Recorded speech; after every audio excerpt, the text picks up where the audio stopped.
নতুন নতুন ভালোবাসার গল্প পেতে আমাদের চ্যানেলটি সাবস্ক্রাইব করে পাশে থাকা বেল আইকনে ক্লিক করুন। ধন্যবাদ। সকাল সকাল গ্রাম থেকে ফোন আসছিল, আর তারপর থেকে মাথাটা প্রচুর গরম হয়ে আছে।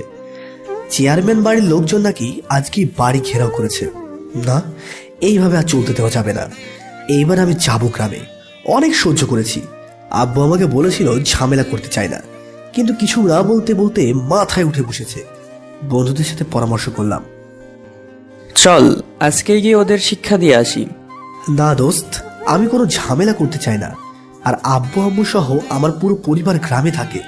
আমি থাকতে হয়তো কিছু করতে পারবে না, কিন্তু আমি চলে আসার পর যদি আমার পরিবারের লোকেদের উপর চড়াও হয় তখন কি হবে? আরে সেই সাহস পাবে না, এমন শিক্ষা দিব না। না রে দোস্ত, আসলে ওই গ্রামে ওদের প্রতিপক্ষ কেউই নেই। সবাই ওদের ভয় পায়। তোর আব্বুরও তো পাওয়ার কম নয়। তবে এখন তোর আব্বু ক্ষমতায় নেই, আর ওরা আব্বু ভাইয়ার নামে মিথ্যা মামলা ঠুকে দিয়েছে। কিছু করতেই পারছে না। তাহলে তোর যাওয়ার দরকার নেই, তোর বিপদ হতে পারে। সে হলে হোক, আমি আর বসে থাকতে পারবো না। তুই যে গ্রামে যাবি, তোর ফ্যামিলির কেউ জানে এই ব্যাপারে? না, কেউ জানে না। জানলে আমাকে কিছুতেই যেতে দেবে না। আচ্ছা, আমরাও যাব তোর সাথে। আগে আমি যাব, প্রয়োজন হলে তোদের ডেকে নেব। আরো কিছু বলে সেদিন দুপুরের ট্রেনে গ্রামে চলে আসলাম। প্রায় 4 বছর পর গ্রামে আসলাম। মিথ্যা অপবাদের কারণে আমাকেও গ্রাম ছাড়তে হয়েছিল। এরপর থেকে আব্বু আর কখনো আমায় গ্রামে আসতে দেয়নি। আগের মতো কিছুই নেই। আগে যেখানে নৌকা দিয়ে নদী পার হতে হতো, এখন সেখানে ব্রিজ। রাস্তা সব পিচ ঢালাই হয়ে গেছে। গাড়ি নিয়ে একদম বাসায়। আব্বু বাসার সামনে যে বাগানটা ছিল সেখানে বসেছিল। আমাকে দেখে এগিয়ে আসে।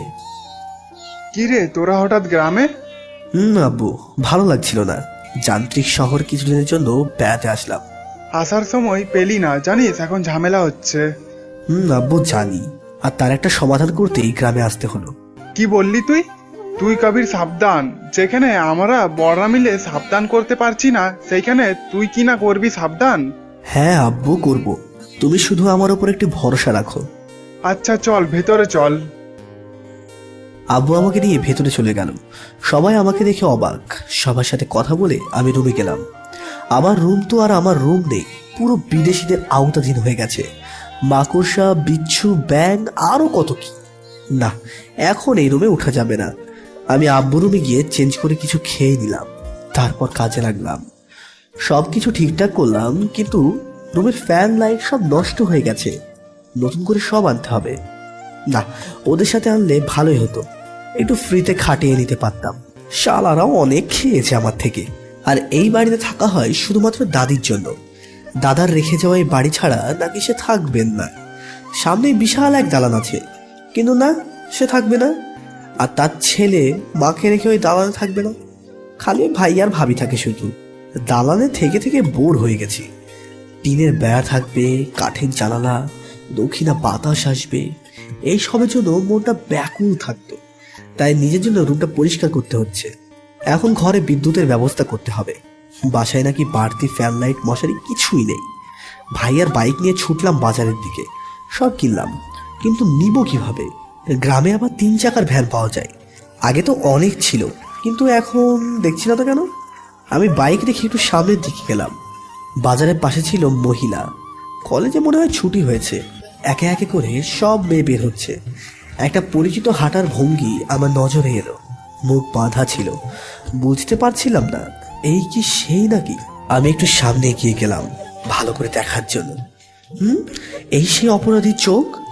হয়তো আমাকে চিনতে পারেনি, তবে আমার নজর সে এড়াতে পারেনি। না, এইসব ভেবে এখন সময় নষ্ট করলে হবে না। রাত হয়ে আসছে। একটা ভ্যান পেলাম, সেটাই সব কিছু উঠিয়ে দিয়ে আমি আগেই চলে গেলাম। সব চলে এসেছে, তারপর সব লাগিয়ে নিলাম। এখন একটু শান্তি মতো শুতে পারলাম। সত্যি দক্ষিণা বাতাস আসছে। ফ্যান ছাড়াই অনেক ভালো লাগছিল। আমার ভূতের ভয় বেশি। রাতে তো আর জানালা খুলে শুতে পারবো না, তাই আগাম ব্যবস্থা করে রাখলাম। গোসল করলাম, আসরের নামাজ পড়ে ঘুরতে বের হলাম। সাথে 2টো কাজিন আছে। সেই চেনা চেনা বিলের ধারে গেলাম। ছোটবেলায় সারাদিন এখানেই পড়ে থাকতাম, গোসল করতাম। এখন হয়তো আমি সাঁতার ভুলে গেছি। কিরে মামুন, মনে আছে সেই দিনের কথা? কোন দিনের কথা বলছিস বলতো? আরে সেই দিন যেদিন গ্রামের এতগুলো লোক মানুষের সামনে তোকে অপমানিত হতে হয়েছিল, এই জায়গা থেকেই তো ঘটনা শুরু হয়েছিল। মনে পড়ছে, কিন্তু বিশ্বাস কর আমি কিছু করিনি। আমি তো প্রতিদিনের ন্যায় সেদিন গোসল করতে আসছিলাম। সেদিন যদি আমাদের সাথে দাওয়াত খেতে যেতিস তাহলে কিছুই হতো না। আচ্ছা, সেদিন আসলে কি হয়েছিল বলবি একটু? বললাম তো গোসল করতে আসছিলাম, কিন্তু আগে থেকে ওই মেয়েগুলো এখানে ছিল। আমি ওদের দেখে একটু দূরেই গোসল করতে নামি, কিন্তু গোসল শেষ করে উঠে দেখি আমার শুকনো জামাগুলো ভিজে আছে। পাশ থেকে মেয়েগুলো হাসছিল। শীতের দিন ছিল, ভেজা কাপড়ে বাসায় যেতে হবে, অনেক কষ্ট হবে, এসব ভেবেই রেগে গেছিলাম। তারপর বললাম আমার জামাকে ভিজিয়েছে। তখনই মেয়েটাকে দেখিয়ে দেয় ওর সাথে থাকা মেয়েগুলো। আমি ওর দিকে এগোতেই ও আবার পানিতে ঝাঁপ দেয়। আমি ওর সাথে ঝাঁপ দিয়ে ওকে পিছন থেকে ধরে ফেলি। আমি তখন হয়তো ভুলে গেছিলাম আমরা দুজন প্রাপ্তবয়স্ক, আর এভাবে পেছন থেকে জড়িয়ে ধরা আমাদের সমাজের চোখে অপরাধ। আমি ওকে ধরার পরও কিছু বলিনি, কিন্তু ওপর থেকে ওর বান্ধবীগুলো চিল্লিয়ে চিল্লিয়ে বলছিল, কে কোথায় আছো, এসে দেখে যাও, শয়তান ছেলেটা কিভাবে আমার বান্ধবী এত বড় সর্বনাশ করছে। আমি এতটাই রেগেছিলাম যে ওর বান্ধবীদের কথা কানে না নিয়ে ওকে ধরেই ছিলাম। তখন কিছু লোক এসে আমাদের এই অবস্থায় দেখে ফেলে, কিন্তু আমার বাজে কিছু করার উদ্দেশ্যই ছিল না, বিশ্বাস কর। সেটা কাউকে বোঝাতেও পারিনি। তবে সব দোষ থেকে মুক্তি পেতাম যদি কিনা সেদিন ওই মেয়েটা সবার সামনে ওর দোষের কথা স্বীকার করত। কিন্তু ও তো তা না করে বলল আমি নাকি আগে থেকে ওকে ডিস্টার্ব করতাম, বিভিন্ন রকম বাজে প্রস্তাব দিতাম, গায়ে হাত দিতাম। আমি ছেলে, তাই আমার কথার দাম কেউ দেয়নি সেদিন। তবে এখন যদি এইসব হতো আমি একাই সব কটারে দেখে দিতাম। আচ্ছা ভাই, বাদ দে, যা হবার তা হয়ে গেছে। মেয়ের জন্য আমি শান্তি পাইনি, আর ওর বাপের জন্য আমার ফ্যামিলি শান্তি পাচ্ছে না। এইবার কিছু একটা করতেই হবে, শুধু তোদের আমার পাশে চাই। আসি ভাই, আমরাও অসুস্থ হয়ে উঠেছি, কিন্তু মিথ্যা মামলার ভয় কিছু করতে পারছি না। আর তো বেশি দিন ক্ষমতায় থাকবে না। আর ও যে ধরনের লোক, তাতে করে দ্বিতীয়বার যে ক্ষমতা পাবে এই কথা না ভাবাই ভালো। আচ্ছা, তোর কি প্রতিশোধ নিতে ইচ্ছা করে না? কিসের প্রতিশোধ? এই যে একটা মিথ্যে অপবাদের জন্য, লোকচক্ষুর আড়াল হবার জন্য তোকে গ্রাম ছাড়তে হলো, তাই? করতো, কিন্তু আমারও দোষ ছিল। একটা মেয়েকে অমনভাবে ধরা আমার উচিত হয়নি, তাই ভাবলাম দুজন সমান দোষী, মাফ করে দিয়েছি। ওসব নিয়ে আর ভাবতে চাই না। প্রতিশোধ নেওয়ার ইচ্ছা প্রথম দিকে ছিল, কিন্তু এখন আর নেই, কারণ আমরা দুজনই সমান দোষী ছিলাম। আমার দোষের শাস্তি আমি পেয়েছি, কিন্তু ও পায়নি। আচ্ছা বাদ দে তো, ভাবি বানিয়েছিস নাকি? ভাবি মানে বুঝলাম না। আরে গার্লফ্রেন্ড নেই তোর? না রে, আমি একদম পিওর সিঙ্গেল। বিয়ের পর বউকে ভালোবাসবো। তোর খবর কি বল? আর বলিস না, এত কষ্ট করে একটা রিলেশনে গেলাম, মেয়েটার বিয়ে হয়ে গেছে। আহারে বেচারার কি কষ্ট। মজা নিস না, সত্যি ভালোবাসতাম। তাহলে বিয়ে হতে দিলি কেন? উঠিয়ে নিয়ে আসতি। মেয়ে রাজি ছিল না, বলল ওনাকে ওর বাবার পছন্দ করা ছেলেকেই বিয়ে করবে। তাহলে তার কিছু করার থাকে না। চল বাড়ির দিকে যাই। চল। আমরা হাঁটতে শুরু করলাম। যখন বাসায় যাচ্ছিলাম আমাদের বিপরীত দিক থেকে দুটো মেয়ে আসছিল। ভাই বলতো কে আসছে? কে আবার? অধরা, সুস্মিতা। আরে বা, 4 বছর পর একবার দেখে চিনে ফেললি। অপরাধীর চেহারা কখনো ভোলা যায় না। এটা একদম ঠিক কথা বলেছেন, একদম মনের ভেতর থেকে যায়, তাই না? আচ্ছা এখন একটু কথা কম বলি, চল ওদের ভয় দেখাবো। প্রায় সন্ধ্যা হয়ে আসছে, আর ছোটবেলায় শুনতাম এই জায়গায় নাকি ভূত থাকে। চল ওদের একটু ভূতের ভয় দেখাবো। পাগল হয়ে গেছিস? মাত্র গ্রামে এসেছিস, আর এসেই ঝামেলা শুরু করে দিবি, তাও আবার আমাদের শত্রুপক্ষের মেয়ের সাথে। আরে ধর, দেখবে না, আড়ালে লুকিয়ে পড়। আমরা সবাই আড়ালে লুকিয়ে গেলাম, আর যখনই ওরা আমাদের প্রায় কাছে চলে এসেছে ঝোপ থেকে উঠে বললাম, এই দাঁড়া তোরা দুজন। আমার কথা শুনে দুজনেই হতবাক, দাঁড়িয়ে পড়েছে, আশেপাশে দেখছে। কে ডাকলো আমাদের? এই ছোকরি, তোর সাহস কি করে হয় আমাকে প্রশ্ন করার? জানিস আমি কে? সামনে না আসলে কিভাবে জানবো? আমরা সামনে যাই না রে, আমরা হলাম তো দাদার বোনের ছেলের শ্বশুরের ভাতিজার ঘরের ছেলে। মানে কিছু বুঝলাম না। এই, আমি কি তোকে কিছু বোঝানোর জন্য বসে আছি নাকি? এই ভর সন্ধ্যাবেলা তোরা কোথায় যাচ্ছিস? না মানে সামনে একটু জায়গা আছে। এখনো কেন ভয় পাচ্ছে না আমি সেটাই বুঝতে পারছি না। যাস না, সামনে তোর বিপদ অপেক্ষা করছে। বিপদ মানে কিসের বিপদ অপেক্ষা করছে? সামনে যে তো জম দাঁড়িয়ে আছে রে, ফিরে যা পাগলি, না হলে মারা পড়বি। তার আগে তোরা পালা, না হলে তোদের খবর হয়ে যাবে। কি বলছিস তুই? আমাদের খবর হবে মানে? তুই ভূতে ভয় পাস না? ভূতে ঠিকই ভয় পাই, কিন্তু মানুষরূপী ভূতকে কেন ভয় পাবো? কি বলতে চাচ্ছিস তুই? আরে, এক ভূতে যে মাথা দেখা যাচ্ছে ওই ঝোপের পিছনে। ভালো করে খেয়াল করে দেখলাম মাহিন ব্যাটার মাথা উঁচু হয়ে আছে। না, এইখানে থাকা যাবে না। আমি বললাম, ভাগ মামা, আজ না হলে রক্ষা নেই। বলেই দিলাম তোর। যেদিকে পেরেছি দৌড়ে পালিয়েছি। সন্ধ্যায় বাসায় আমি রনি বসে আছি। দেখলি তো আজকে মাহিনের জন্য কি কাণ্ড হলো। কিন্তু মহিন এখনো বাসায় আসছে না কেন সেটাই বুঝতে পারছি না। দেখ কোথায় গিয়ে আড্ডা মারছে। না, মহিন এমন না, সন্ধ্যার পর অকারণে বাসার বাইরে থাকে না। কখন থেকে ওকে দেখা যাচ্ছে না। ওই যে তখন আসলাম, তারপর আর দেখিনি। হাইছে রে, ধরা খেলো নাকি? এমনিতে তো চিনতে পারবে না, ধরা খেলে তো আমাদের খবর হয়ে যাবে রে মামা। আমিও সেই ভয় পাচ্ছি, আবার না জানি কি ঝামেলা হয়, বলাও যায় না। মাহিনকে ফোন দে। ও ফোন বাসায় রেখে গেছিল তো। আচ্ছা চল বাইরে চল। কেন, বাইরে কি করবি? খুঁজে দেখি পাই কিনা। আমি আর রনি বের হলাম, না কোথাও নেই। কি হলো, ওকে কি চেয়ারম্যান ধরে নিয়ে বাড়ি নিয়ে গেল নাকি? আমরা সেই রাস্তা দিয়ে যাচ্ছিলাম, তখন কে যায় পাশ থেকে? আমরা যাচ্ছি। আপনি কে? আমি মহিন। আরে বেটা, তুই এখানে কি করছিস? কি করছি, দুঃখের কথা কি আর বলবো, বজ্জাত মেয়েগুলো আমার লুঙ্গি নিয়ে গেছে। আমি এখন নেংটু হয়ে বসে আছি। লুঙ্গি কিভাবে নিল রে? সেসব পরে বলবো, আগে আমাকে একটা লুঙ্গি বা গামছার ব্যবস্থা করে দে, মশা আমার রফা করে দিয়েছে। এখন লুঙ্গি গামছা কোথায় পাবো? আচ্ছা তুই একটু বসে থাক, আমি আসছি। আমি রনিকে রেখে আবার বাসায় চলে আসলাম। ভাইয়ার বাইক আর লুঙ্গি নিয়ে ফেরত গেলাম। আমি ছুড়ে দিলাম মাহিনের দিকে। মাহিন সেটা পরে বের হয়ে আসলো। আচ্ছা, ওই মেয়েগুলো তো লুঙ্গি কিভাবে দিল? যখন তোরা দুজন দৌড়ে পালালি, আমিও পালাচ্ছিলাম, কিন্তু হঠাৎ করে কোমর থেকে লুঙ্গি খুলে যায় আর প্যাঁচ লেগে আমি পড়ে যাই।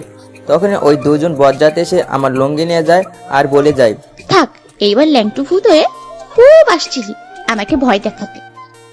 মাহিনের কথা শুনে আমি আর রনি হেসে দিয়ে বললাম, দোস্ত তুই তোর বউর কি জবাব দিবি?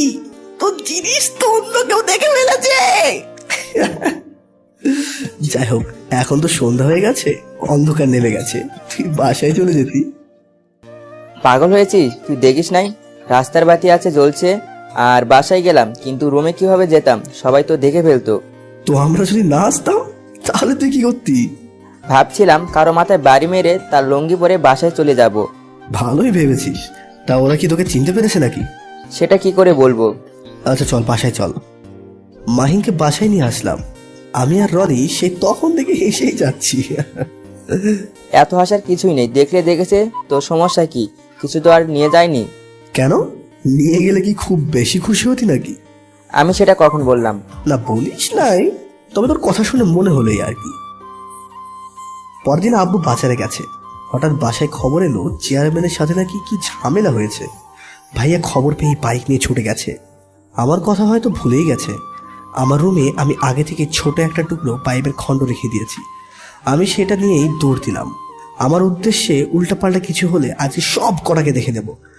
দৌড়াতে দৌড়াতে হাঁপিয়ে গেছি, কিন্তু রাস্তা আর শেষ হয় না। আমি পৌঁছাতে পৌঁছাতে অনেক কিছু হয়ে গেছে।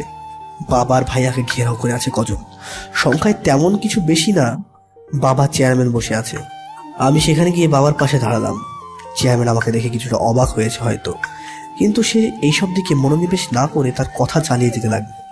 সেটা হলো গিয়ে, আমাদের কিছু ধানি জমি আছে, সেগুলো তার কাছে বিক্রি করে দিতে হবে। তার উদ্দেশ্যে সেখানে ক্লাব গড়ে তুলবে। হয়তো সরকার থেকে অনুদান পেয়েছে, তাই হয়তো। আব্বু কিন্তু কিছুতেই বিক্রি করবে না, কিন্তু নাছোড় বান্দার মতো চেয়ারম্যান বলেই যাচ্ছে। দেখুন চেয়ারম্যান সাহেব, আব্বু বারবার বলছে যে তার জমি বিক্রি করবে না, তবু কেন আপনি বারবার এক কথা বলে যাচ্ছেন? এই, তুই কথা বলার কে? আমি তোর আব্বুর সাথে কথা বলছি। আমি কে মানে? যার জমি নিয়ে কথা বলছেন আমি তার ছেলে, আর এই বিষয়ে আমি কথা বলতেই পারি। আমরা ওই জমি বিক্রি করব না, আপনি অন্য জমি দেখেন। আমার ওই জমিটুকু চাই। কত শতাংশ কিনতে চাচ্ছেন? রাস্তার 5 থেকে 10 শতাংশ হলে হবে। আচ্ছা, কিনতে হলে পুরো জমি কিনতে হবে। কিনবেন আপনি? না, আমার পুরো জমি লাগবে না। তাহলে আমরা জমি বিক্রি করব না। আর কি ভাবছেন, আপনার উদ্দেশ্য আমরা বুঝতে পারিনি? রাস্তার সামনে থেকে কিনবেন, তারপর আমাদের যাবার রাস্তা বন্ধ করে দিয়ে অল্প দামে জমি ক্রয় করবেন? হ্যাঁ, বাহ, তোর বেশ ভালো বুদ্ধি আছে তো দেখছি। বুদ্ধি কিনা জানি না, তবে চোরকে ধরতে হলে না চোরের মতো করেই ভাবতে হয়। এই, তুই চোর কাকে বললি? আপনাকে বলেছি, আপনাকে। চেয়ারম্যান আমার কথা শুনে হয়তো রেগে গেছে, উঠে আমাকে ধাক্কা দিয়ে বলে, তো সাহস কি করে হয় আমাকে চোর বলার?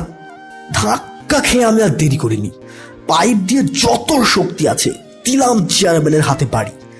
আজকে রাগ আর 4 বছরের আগের রাগ দুটো মিলিয়ে একদম জোশ হয়েছে। বাড়ি খেয়ে চেয়ারম্যান জবাই করা মুরগির মতো লাফাতে লাগলো। কেউ আর কিছু বলার সাহস পায়নি। আমি ভাইয়ার আব্বুকে সেখান থেকে নিয়ে আসলাম। আসার সময় আব্বু বলছিল, মামুন এই কাজটা ঠিক করলি না। কেন আব্বু? এইটাই ঠিক, ওরা বেশি বাড়াবাড়ি করছিল। আর তুমি চুপ করে কেন আছো? তোমার লোকজনকে নিয়ে ওদের সাহায্য করতে পারো না? পারি, তবে অশান্তি চাইনি। তবে আজকে যা করলি এরপর অশান্তি লেগেই যাবে, এটাই নিশ্চিত।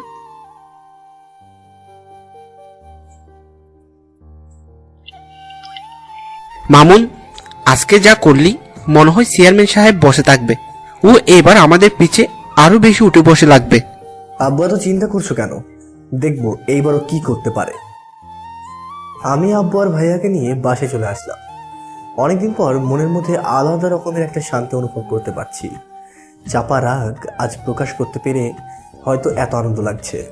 বাসায় যে যার মতো করে কথা বলছে। আমার ফ্যামিলি প্যাচেলের মধ্যে থাকতে একদম ভালো লাগে না। আমি আমার রুমে গিয়ে দরজা আটকিয়ে দিলাম, কিন্তু আমি ভুলে গেছিলাম এটা টিন সেট, ঘরে আওয়াজ আসবেই।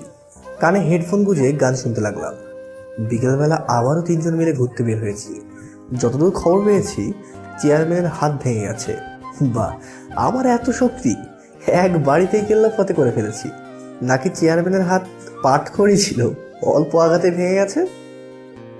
ভাই, তুই আজ যেটা করেছিস এতদিন আমরা তা ভাবার সাহসও পাইনি। আমি আবার কি করলাম? কি করেছিস মানে? বাজারে এতগুলো লোকের সামনে চেয়ারম্যানকে মেরেছিস, এর থেকে বড় আর কি হতে পারে? এখন যদি চেয়ারম্যানের লোক তোর উপর আক্রমণ করে? আমার মনে হয় না ওরা সেই সাহস দেখাবে। আর যদি করে আমিও কম নাকি, দেখিয়ে দেবো। তুই একা না, আমরাও আছি তোর সাথে। এইসব বলতে বলতে হাঁটছিলাম, হঠাৎ চেয়ারম্যানের মেয়ে আমাদের সামনে। এই, আপনার লজ্জা করে না বাবার বয়সে একটা লোকের গায়ে হাত তুলতে? এখানে লজ্জার কি আছে? আমি তো একটা চোরকে মেরেছি, এর জন্য আমি গর্বিত। আমি মানছি আমার আব্বু যা করেছে অন্যায় করেছে। বুঝতেই যখন পারছেন আপনার আব্বু অন্যায় করেছে, তাহলে তাকে নিয়ে কথা বলতে আসছেন কেন? আমিও তার অন্যায়কে পছন্দ করি না। আপনি তাকে ঠান্ডা মাথায় বোঝাতেন আব্বু তো অবুঝ নয়, সে নিশ্চয়ই বুঝতো ব্যাপারটা। কিন্তু আপনি তা না করে তার গায়ে হাত তুললেন, আর মারলেন তো মারলেন, একদম হাত ভেঙে দিয়েছেন। যা করেছি ভালো করেছি। আপনি এখানে কেন আসছেন? এটাই বলতে আব্বু চুপ করে বসে থাকবে না, একটু সাবধান থাকবেন। আর এরপর কিছু হলে আব্বুকে বুঝিয়ে বলবেন। আমি তো অবাক, মেয়ে দেখি নিরপেক্ষ, নিজের বাবার কথাও ভাবে আবার আমার কথাও ভাবে। যা বললেন ভেবে দেখবো।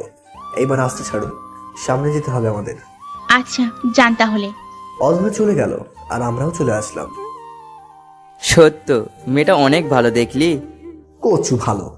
এত যদি ভালো হতো সেদিন সবার সামনে আমাকে অপরাধী বানাতে পারতো না। হয়তো ভয়ে এইসব বলে গেল। ভয় মানে কিসের ভয়? আরে যে ছেলে ওর বাবার গায়ে হাত তুলতে পারে, সেই ছেলে তার মেয়ের গায়ে হাত তুলবে না, তার কি কিছু বিশ্বাস আছে নাকি? অধরা হয়তো সেদিনের ব্যাপারে এখনো ভয় পায়, তাই একটু নাটক করলো। কি জানি বাপু, আমি এত কিছু জানি না। চল বাজারে চল। মামুন, দেখছি হিরো হয়ে গেল। তোর শালা, কি যে বলিস, লজ্জা লাগে তো? ওরে আমার লজ্জা বানানোর এত লজ্জা থাকে কই? তোর মাথার ভেতর থাকে। চল চা খাবো। কিছুদিন পরে এখন পরিবেশ একদম ঠান্ডা। চেয়ারম্যান আর আমাদের বিরক্ত করে না, সবকিছুই ঠিকঠাক চলছে। তেমনি একদিন রাতে ঘুমিয়ে আছি, হঠাৎ বাইরে থেকে আওয়াজ আসলো, মামুন, এই মামুন, ঘুমাচ্ছিস তুই? একটা ভুতুড়ে আওয়াজ শুনেই গলা শুকিয়ে গেল। আবার আওয়াজ আসলো, কি রে, তুই শুনতে পাচ্ছিস না? ভালো করে কান পেতে শুনে বুঝতে পারলাম একটা মেয়েলি কণ্ঠ। ভূতের ভয় আমার ছোটবেলা থেকে আছে, তার মধ্যে এখন আবার মধ্যরাত। আমি চুপচাপ শুয়ে আছি।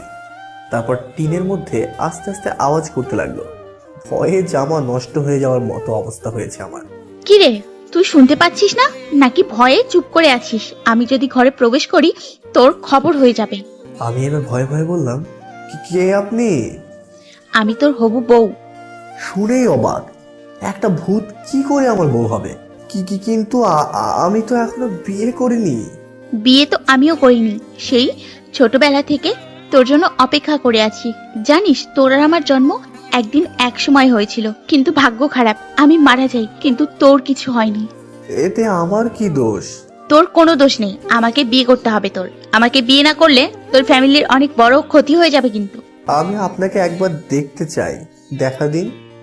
দেখা দিতে পারবো না, আমাকে বিয়ে করবি কিনা বল। তখনই কিছু কুকুর ডাকার আওয়াজ পেলাম। তারপর আবার বাইরে থেকে আওয়াজ আসলো, ওরে বাবারে, আমি এইবার যাব। কই, এই ঘর খুল, ঘর খুল। কণ্ঠ একদম চেঞ্জ হয়ে গেছে। আর যাই হোক, এটা ভূত না। আমিও একটু সাহস সঞ্চয় করে দরজা খুলে দিলাম। সাথে সাথে কেউ একজন রুমের মধ্যে প্রবেশ করলো। আমি রুমের লাইট অন করতেই যা দেখতে পেলাম তার জন্য আমি প্রস্তুত ছিলাম না। আরে আপনি এখানে এত রাতে? সরি, আপনাকে ভয় দেখাতে আসছিলাম, এসে নিজেই বিপদে পড়ে গেছি। আপনি কি পাগল নাকি বলেন তো? একটা মেয়ে হয়ে কেউ এইভাবে আসে? আরে আমি ভয় পাই না, কিন্তু কুকুর তো কামড়ে দেবে। দেখেন, 4 বছর আগে সামান্য একটা বিষয় নিয়ে কত বড় বিচার হয়েছিল মনে আছে? সেদিন তো আমাকে ফাঁসিয়েছিলেন। আজকে কি করবেন? আজকে আমাকে ফাঁসাতে চাইলে আপনি নিজেই ফেঁসে যাবেন। আচ্ছা, আপনি যে আসছেন কেউ দেখেনি আপনাকে? না, কেউ দেখেনি, পেছনের দরজা দিয়ে চলে এসেছি। একবার ভাবতে পারছেন, এখন যদি কেউ আমাদের দুজনকে একসাথে রুমের মধ্যে দেখে ফেলে কত বড় কেলেঙ্কারি হয়ে যাবে? বেশ ভালো করে বুঝতে পারছি। এখন তাহলে আমার কি করা উচিত? কি আবার, সোজা বাসা চলে যাবেন আপনি? না, আমি যাব না, কুকুরগুলো আমাকে কামড়ে দেবে, তার থেকে ভালো। আর আহা, কতই বুদ্ধি, তাই না? এমনিতেই আমরা শত্রুপক্ষের লোক। তারপর যখন সকালে আপনার বাবা আপনাকে খুঁজে পাবে না এবং যখন জানতে পারবে আপনি আমাদের বাসায় ছিলেন, কি হবে ভাবতে পারছেন? কিছু হবে না। আপনার বাবা মিথ্যা একটা মামলা করবে, আর সেখানে উল্লেখ থাকবে আমরা আপনাকে অপহরণ করে আপনার বাবার কাছ থেকে বিপুল পরিমাণে অর্থ দাবি করেছি। আপনি কি করে বুঝতে পারলেন আমার বাবা এমন কিছু একটা করবে? কি করে আর, বলেছিলাম না, চোরকে ধরতে হলে চোরের মতো করেই ভাবতে হয়। এই চুপ, আমার বাবা চোর না। আচ্ছা, আপনি এখন যান না, আমার খুব ভয় লাগছে। কখন কি থেকে কি হয়ে যায়। ভালো কথা, আপনার এখানে আসার পেছনে উল্টো পাল্টা কোনো মতলব নেই তো? না, আমার উদ্দেশ্য ছিল শুধু আপনাকে ভয় দেখানো, আর বেশি কিছু না। আপনার ভয় করছে না? এইভাবে একটা অবিবাহিত ছেলের রুমে চলে আসলেন। এখন যদি আমি আপনার সাথে কিছু করি? কি করবেন আপনি? করতেই পারি। আমি জানি আপনি সেই রকম না। ধরেন, প্রতিশোধের আগুন থেকে আপনার সর্বনাশ করে দিলাম। বললেই হলো, আমাকে চলে যেতে হবে। শুধু শুধু মিথ্যা ভয় দেখাবেন না। আর আমি যেতে পারবো না, আমার খুব ভয় লাগছে। আর এখন যদি আমি আপনাকে কামড়ে দিই? কুকুরগুলো যেভাবে তেড়ে আসছিল, যদি কামড়ে দিত, এই ভয়ে তো আপনার রুমে আসতে হলো। আচ্ছা যান, বাসায় যান। কুকুরগুলো এতক্ষণে চলে গেছে হয়তো। এত সহজ নয় যে তারা এক জায়গা থেকে আরেক জায়গায় দৌড়াদৌড়ি করবে। এটা গ্রাম, আর গ্রামের প্রায় সকল বাড়িতে কুকুর থাকে, বুঝলেন কি না? তাহলে কি করবেন এখন? আর আমি যতদূর জানি, চোরের মতো দেখতে লোকদেরকেই কুকুররা তাড়া করে থাকে। এই, আপনি কি বোঝাতে চাচ্ছেন? আমাকে দেখে কি চোর মনে হয় আপনার? আমি সেটা কখন বললাম? আবার হাসছেন কেন? এবার কিন্তু আমি কান্না করে দেব বলে দিলাম। আচ্ছা, কান্না করুন, আমিও দেখি কান্না করলে আপনাকে কেমন লাগে। আমি কিন্তু সজোরে চিল্লিয়ে কান্না করব। সিল্লায়া কি মার্কেট পাউন্ড যাইবো? মার্কেট পাওয়া না গেলেও লোক জড়ো করা যাবে, আর তাদের বলে দেব আপনি আমাকে তুলে নিয়ে আসছেন কামড়ে দেবার জন্য। এই এই, আমি কামড়ানোর কথা কখন বললাম? হ্যাঁ, ভুলে গেছেন দেখছি। একটু আগেই তো আমাকে কামড়ানোর কথা বলছিলেন আপনি। আরে ওটা আমি মজা করে বলছি। আমিও সবাইকে মজা করেই বলবো। এই, আপনি আমার বাসা থেকে জানতো, মাথা খারাপ করে দিচ্ছেন একেবারে। কিভাবে যাব বললাম না, আমার কুকুরে ভয় লাগে। তাহলে এক কাজ করুন, আপনি আমাকে নিয়ে আমার বাসায় দিয়ে আসুন। কথাটা খারাপ বলেননি, কিন্তু আসার সময় তো আমি ভয় পাবো। কিসের ভয়? ভূতের ভয়। এত রাতে ভূত থাকে তোর? তাহলে কি আর করার, কাল পর্যন্ত আমাকে এখানেই থাকতে হবে। দেখুন, এটা ঠিক হবে না। লোক জানাজানি হলে না কেলেঙ্কারি হয়ে যাবে। আরে জানাজানি হবে না, কাল আজানের আগেই আমি বাসায় চলে যাব, কিন্তু তখন আপনাকে যেতেই হবে, না হলে আমি যাব না। আচ্ছা, আমি যাব, তবুও প্লিজ লোক সমাজে মান সম্মান খেয়ে দিয়েন না। তাহলে এক কাজ করেন, আমাকে এক্ষুনি বাসায় পৌঁছে দিয়ে আসেন। কিন্তু আমার তো ভূতে ভয় করে। আরে ভূত বলতে কিছু হয় না, আর কিছু হবে না আপনার। চলুন আপনি, না হলে বলা তো যায় না, আমার ফ্যামিলির কেউ আমার রুমে এসে দেখতে পেল আমি রুমে নেই, তারা তো খুঁজতে বের হয়ে যাবে, আর খুঁজে যদি আমাকে এখানে পায় আপনার ফ্যামিলির বিপদ হতে পারে। কেন বিপদ হবে? আমি কি আপনাকে তুলে নিয়ে এসেছি নাকি? আমার ফ্যামিলির লোকজন সেটাই ভাববে, তাই বলছি চলুন আমাকে দিয়ে আসুন। কিছু করার নাই, এই মেয়েকে ফিরিয়ে না দেওয়া অবধি আমার কোনো শান্তি নেই, সেটা খুব ভালোই বুঝতে পারছি। আচ্ছা চলুন। আরে এভাবে বের হবেন নাকি? শীতকাল প্রায় চলে এসছে, খোলা রাস্তায় যখন হাঁটবেন ঠান্ডা লাগবে, শীতের জামা পরে নিন। শীতের জামা কেনা হয়নি, আর পুরনো যেগুলো আছে সেগুলো বের করা হয়নি। পরে বুঝবেন, আপনার ভালোর জন্যই বলছিলাম। আপনি চুপচাপ চলুন আমার সাথে, তাহলে আমার জন্য খুব ভালো হবে। আচ্ছা চলুন, আপনি আগে বের হন। আমি বের হতে যাচ্ছিলাম, ঠিক তখনই অধরা বলল, আরে করেন কি, রুমের লাইট অন করে বের হলে আমরা ধরা পড়ে যাব, লাইট অফ করুন আগে। মেয়ে অনেক বুদ্ধিমান। লাইট অফ করে আমরা বের হয়ে গেলাম। বাড়ি থেকে নেমে রাস্তায় চলে এলাম। অধরা আমার পাশেই হাঁটছে, একদম গা ঘেঁষে ঘেঁষে হাঁটছিল। কি হলো, গা ঘেঁষে যাচ্ছেন কেন? আমার ভয় করছে তো। তাহলে আমাকে ভয় দেখাতে গেছিলেন যে? তখন তো আমার রাত ছিল না, তাই। একটু খোলা মাঠে আসতেই মৃদু বাতাস গায়ে লাগতে শুরু করলো। পাতলা একটা টি শার্ট পরেছিল। সত্যি এখন প্রচন্ড শীত লাগছে, রীতিমতো আমার কাঁপাকাঁপি শুরু হয়ে গেছে। কি এখন কাঁপছেন কেন? আমি তো আগেই বলেছিলাম শীতের কাপড় পরে আসতে, আমার কথা তো শুনলেন না, এখন বুঝুন মজা। দূর, আমি জানতাম নাকি এখনই এত শীত লাগবে? তার জানবেন কিভাবে? অনেকদিন হলো গ্রাম ছেড়েছেন, শহরের আবহাওয়ার সম্পর্কে কিছুই জানেন না। আপনার কি খুব শীত লাগছে? হ্যাঁ, অনেক ঠান্ডা লাগছে আমার। তাহলে এই নিন, আমার ওড়নাটা গায়ে পেঁচিয়ে নিন। আরে আরে করেন কি, এইসব ওড়না কেন আমাকে দিচ্ছেন? সমস্যা কোথায়? এখন তো রাত, কিছু দেখা যায় না। তো কি হয়েছে, আপনার ওড়না আপনার কাছেই থাকুক। তারপর চুপচাপ দুজন হাঁটতে হাঁটতে অধরাদের বাসার কাছাকাছি চলে এসেছি। এই আজকে আপনার বাসায় ফিরে আর কোনো কাজ নেই। কি? বাসায় ফিরবো না তো আমি কোথায় যাব? আমার বাসায় থেকে যান, আপনি না ভূতে ভয় পান, আর জানেন তো যে রাস্তা দিয়ে ফিরবেন জায়গাটা তেমন ভালো না। আর ভয় দেখায় না তো, আমি যেতে পারবো। জানেন কিছুদিন আগে কি হয়েছে? কি হয়েছে? একটা লোক পাশের গ্রামের গান শুনতে যাচ্ছিল, হঠাৎ কয়েকটা ছায়ামূর্তি তার পেছনে লাগে। তারপর কি হলো? সে প্রথমে ভেবেছিল হয়তো তার ভুল ধারণা, কিন্তু যখন লোকালয় পেরিয়ে গেল তখন নাকি ছায়ামূর্তিগুলো তাকে ঘিরে ধরলো, আর তারপর তাকে ক্ষত বিক্ষত করে দিল। তার আঙ্গুল আর চোখ খুঁজে পাওয়া যায়নি। অধরার কাছে এমন গল্প শুনে আমার প্যান্ট নষ্ট হয়ে যাওয়ার মতো অবস্থা হয়েছে। আমার মধ্যে আর এতটুকু সাহস বাকি নেই যে একা একা এত রাতে বাসায় ফিরতে পারবো। কাউকে কল দিয়ে যে আনবো সেই সাহসও পাচ্ছি না। যদি যাবার সময় আবার দুজনকেই ধরে গিলে খাই। তাহলে আপনি বাসায় যান, আমি গেলাম। এই শুনুন না একটু। হ্যাঁ বলুন, কি বলবেন? আজ রাতে আপনার সাথে থাকি। আমার সাথে থাকবেন মানে? মানে আপনার রুমে ঘুমাবো। আচ্ছা চলুন, আপনি আমার এত বড় উপকার করেছেন, আর আমি তো আপনার এইটুকু উপকার করতেই পারি, তাই বলুন। অধরা আমাকে ওর রুমে নিয়ে গেল। একদম পরিপাটি সাজানো গোছানো একটা ঘর। রুমে গিয়েই আমি অধরাকে বললাম, আমি ওয়াশরুম থেকে আসছি। হ্যাঁ বুঝতে পারছিলাম, আর একটু বললে প্যান্ট নষ্ট করে দিবেন, তাই তো আর কিছু বলিনি। আমি ওয়াশরুম থেকে ফ্রেশ হয়ে বের হলাম। এই কিছু খাবেন আপনি? এত রাতে আর কি খাবো, আমার খুব ঘুম পাচ্ছে, আমি ঘুমাবো। আচ্ছা আপনি যান, গিয়ে ওই সাইডে শুয়ে পড়ুন। তাহলে আপনি ঘুমাবেন কোথায়? না আছে রুমে কোনো সোফা, না আছে অন্য কিছু, শুধুমাত্র একটা খাট আর ওই পড়ার টেবিলটা। আমি এই পাশে শুয়ে পড়বো। ও মা! এত অবাক হওয়ার কিছুই নেই, মাঝে একটা কোলবালিশ থাকবে, বুঝলেন কি না? এমনটা হবে জানলে আমি তো আপনাকে আমার বাসায় রেখে দিতাম। তো রাখলেন না কেন? আমি তো থাকতে চাইলাম। আমি ভাবলাম পরে যদি আবার কোনো সমস্যা হয়ে যায়। আর কি করার, আমি শুয়ে পড়লাম। তার কিছুক্ষণ পর অধরা আসলো। মাঝে কোলবালিশ রেখে কি করলো জানি না। আমি অন্যদিকে ঘুরে শুয়ে আছি। ভূতের ভয়, অন্যদিকে চেয়ারম্যানের ভয়, সব মিলিয়ে আমি একদম গুটিসুটি মেরে শুয়ে আছি। শীত লাগলে কম্বল গায়ে নিন। না, আমার শীত লাগছে না। তাহলে গুটিসুটি মেরে শুয়ে আছেন কেন? ও বুঝেছি, ভয় পাচ্ছেন। ভয় পাবার কিছু নেই। আমার রুমে সাধারণত রাতে কেউ আসে না, আর যদি কেউ চলে আসে আপনাকে খাটের নিচে চালান করে দেব। এবার ঘুমান তো। আপনি ঘুমান, আমার ঘুম আসছে না। আপনি যে অবধি না ঘুমাবেন আমিও ঘুমাবো না। কেন, আপনার আবার কি হলো? যতই হোক আপনি একটা পরপুরুষ, নিজের সেফটি বলেও তো একটা ব্যাপার স্যাপার আছে তো নাকি?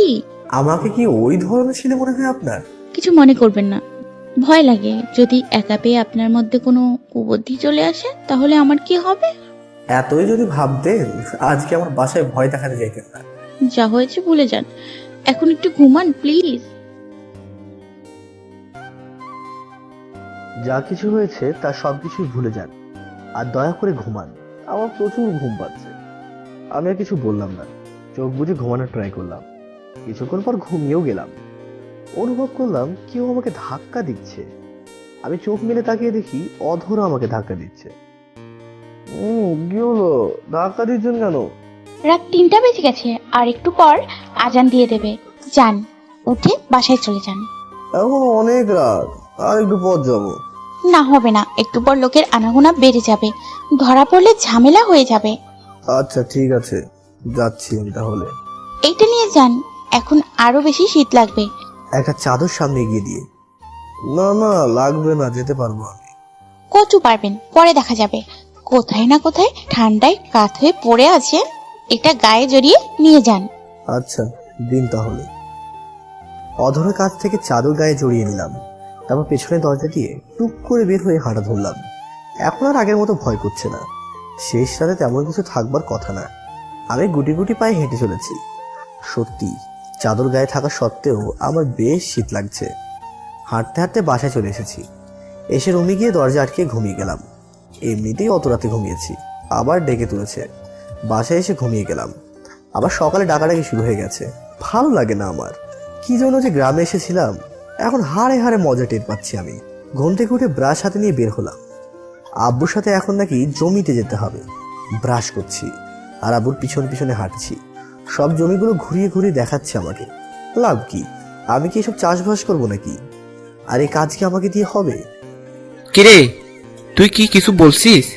না না আব্বু, কিছু না। আচ্ছা যা, তুই বাসায় চলে যা, আমি একটু বাজারে যাব। আব্বু একা বাজারে যাবে নাকি? যদি কোনো বিপদ হয়? হবে না, সেদিনের পর থেকে চেয়ারম্যান আর কোনো ঝামেলা করেনি। আচ্ছা আব্বু যাও তাহলে, যদি কোনো ঝামেলা হয় আমাকে ফোন দিও। আচ্ছা বাবা, দিব। যা, বাসে যা। আমি বাসায় চলে আসলাম। খেয়ে দিয়ে বসে আছি, কাল রাতের কথা ভাবছি। মেয়েটার কি সাহস, আমার বাসায় আসলো, আবার আমাকে তার বাসায় নিয়ে রাখলো। অধর অনেক ভালো, তা না হলে মিথ্যা অপবাদ দিয়ে আমাকে মায়ের খাওয়াতে পারতো। ওর বাসায় যখন ছিলাম তখন যদি লোক ডেকে বলতো, না না এত কিছু তো ভেবে দেখিনি। যাই হোক, তেমন কিছু তো আর হয়নি। সেদিন বিকেলবেলা হাঁটতে বের হয়েছি, দেখি অধরা আর তার বান্ধবী আসছে। মনে হয় ওরা আমাদের মতোই ঘুরতে বের হয়েছে। আমাকে দেখে অধরা আমার কাছে আসলো। কি ভালো আছেন তো? আর যাবার সময় কি প্যান্ট নষ্ট করে দিয়েছিলেন নাকি? এই, আমাকে কিন্তু অপমান করা হচ্ছে। কই, আপনাকে কখন অপমান করলাম? তাহলে আমার দুর্বলতা নিয়ে হাসছেন কেন? হ্যাঁ, আর আপনি মনে হয় খুব সাহসী, তাই না? আর বলতেই দিল না। অধরা আমার মুখ চেপে ধরলো। পাশ থেকে ওর বান্ধবী বলল, কি রে অধরা, তুই ভাইয়ার মুখ চেপে ধরলি কেন? আরে তোকে বলছিলাম না, সেই ব্যাপারটাই বলতে চাচ্ছিল। তো ভাইয়াকে বলতে দে, মুখ চেপে ধরার কি আছে? না, এত কিছু শুনে তোর কাজ নেই। আচ্ছা ভাইয়াকে ছেড়ে দে, আমাদের দেরি হয়ে যাচ্ছে। অধরা আমার মুখ থেকে হাত সরিয়ে নিল। আচ্ছা আসি তাহলে, ভালো থাকবেন। আর সন্ধ্যার আগে বাসায় যাবেন, এখানে কিন্তু ভূত থাকে। ওরা চলে গেল, আমিও বাসায় চলে আসলাম। বাড়িতে পিঠা বানাচ্ছে। আহা, কি সুন্দর গান ছড়িয়েছে বাড়ি জুড়ে। সন্ধ্যার একটু পরেই হঠাৎ কই থেকে অধরা আমাদের বাসায় এসে উপস্থিত। আমি বাইরে বসেছিলাম। প্রথমে দেখে অবাক না হলেও সোজা যখন আমাদের রান্নাঘরে গেল তখন আমি অবাক। কথা শুনতে পেলাম আমি। চাচি কিছু মনে করবেন না, এত সুন্দর ঘ্রাণ ছড়িয়েছে, না এসে থাকতে পারলাম না। দিন তো চাচি, 2টা পিঠা দিন, খেয়ে মনটা শান্ত করি। আরে তুমি এই বাড়িতে? তোমার আব্বু জানলে তো তোমাকে মারবে অনেক। তারপর কিছুক্ষণ নীরবতা। হ্যাঁ, আমরা কি করে বলবো মা, আমরা তো আর তোমাকে নিমন্ত্রণ করে আনি। এভাবে কেন বলো গো চাচি? আর যদি আমি তোমার মেয়ে হতাম, তুমি পারতে রাতে এভাবে আমাকে একা ছাড়তে? থাক, আর বলতে হবে না, আমি মামুনকে বলে দিচ্ছি, ও তোমাকে দিয়ে আসবে। যা তো বাবা, ওকে একটু সামনে ছেড়ে দিয়ে আয়। যাচ্ছি আম্মু, যাচ্ছি। বিরক্তিকর একটা ভাব নিয়ে হাঁটা ধরলাম। চাচি আসি তাহলে বলেই আমার পেছনে পেছনে হাঁটা ধরলো। কেমনটা লাগে এই সন্ধ্যাবেলায় কই একটা গরম গরম পিঠা খাবো, তা না এই মেয়ের বডিগার্ড হয়ে এখন তার পেছনে পেছনে যেতে হচ্ছে। কিছু দূর যাওয়ার পর, কি ব্যাপার, কাল এত রাতে আমার বাসায় একা আসতে পারলেন আর আজকে একা যেতে পারবেন না? যেতে তো আমি একাই পারবো। তাহলে আমাকে আনার কি দরকার ছিল? এই যে ভূতের ভয়ে যে প্যাঁচার মতো মুখ করে রেখেছেন, সেটা দেখার জন্য নিয়ে আসছি। এত ভয় পেলে চলে যান, বাসায় চলে যান, আমি একাই যেতে পারবো। ভিতু, হ্যাঁ যাচ্ছি, আর কখন আমার কাছ থেকে কোনো সাহায্য চাইবেন না। বয়ে গেছে আপনার সাহায্য। বলে হাঁটা শুরু করলো। আমিও বাসায় ফিরে আসলাম। তারপর পেট আর মন ভরে পিঠা খেয়ে ঘুমিয়ে গেলাম। কিছুদিন পর আমি রনি মহিন বাজারে বসেছিলাম। তখন মহিন বলল পাশের গ্রামে নাকি যাত্রা পালা হবে। ছোটবেলা থেকে যাত্রা দেখার অনেক শখ, কিন্তু আব্বু আম্মু যেতেই দিত না। কিন্তু এইবার যাবই যাব। মাহিন, যাত্রা কবে রে? আগামী বুধবার থেকে শুরু হবে। যাবি তোরা? কারে কি জিজ্ঞাসা করো ভাই, আমরা না গেলে কি যাত্রা হয় নাকি? অবশ্যই যাব। এইবার আমিও যাব। চাচা চাচি তোকে যেতে দিব তো? কেন দেবে না? আমি সেই ছোট্ট মামুন আছি নাকি যে এখন হারিয়ে ফেলার ভয় পাবে? যাচ্ছি এবার যাত্রা দেখতে। দেখতে দেখতে বুধবার চলে আসলো। দুপুরবেলা আম্মু আমাকে ডেকে বলল একটু বাজারে যেতে হবে, কিছু বাজার আনতে। ভাইয়ার বাইক নিয়ে ছুটে চললাম বাজারে। মাঝ রাস্তায় দেখি অধরা দাঁড়িয়ে আছে। আমাকে দেখেই হাত ইশারা করে দাঁড় করালো। আমি বাইক থামিয়ে জিজ্ঞাসা করলাম, কি কিছু বলবেন? আমাকে প্লিজ একটু সাহায্য করুন, কাজী অফিসে যাব আমি। ও মা, আপনি পালিয়ে যাচ্ছেন আর আমি সাহায্য করব? না না, এটা কিছুতেই হতে পারে না। আর আপনার বাপ যদি শোনে তার মেয়েকে পালাতে আমি সাহায্য করেছি, তাহলে আমার 14টা বাজিয়ে দেবে। প্লিজ, আমার এই মুহূর্তে কাজী অফিসে যাওয়াটা অনেক জরুরি। তা এতই যদি বিয়ে করার শখ থাকে তো আপনার চোর বাবাকে বলতেন। খবরদার, আমাকে বাবাকে চোর বলবেন না। কি চুরি করেছেন আপনার? চুরি করেনি, কিন্তু করতে চাচ্ছে। যখন করবে তখন চোর বলবেন, এর আগে আমার বাবাকে চোর বলবেন না। আচ্ছা বলবো না, আমার তাড়া আছে, আমি যাই। হ্যাঁ, কারা আসছে? ও বুঝতে পারছি, এতক্ষণে বাসায় জানাজানি হয়ে গেছে। না বাবা, আমি এর মাঝে নেই, মারামারি করতে আমি রাজি না। আপনি অন্য পথ দেখেন। বুঝতে কেন পারছেন না? এই মুহূর্তে আপনার সাহায্য সব থেকে বেশি দরকার। সেদিন কি বলেছিলেন মনে নেই আপনার? আমার সাহায্য নাকি কখনো প্রয়োজন হবে না। তাহলে এখন কেন চাচ্ছেন? করবো না আপনাকে সাহায্য। আগের কথা সব ভুলে যান, প্লিজ আমাকে নিয়ে চলুন।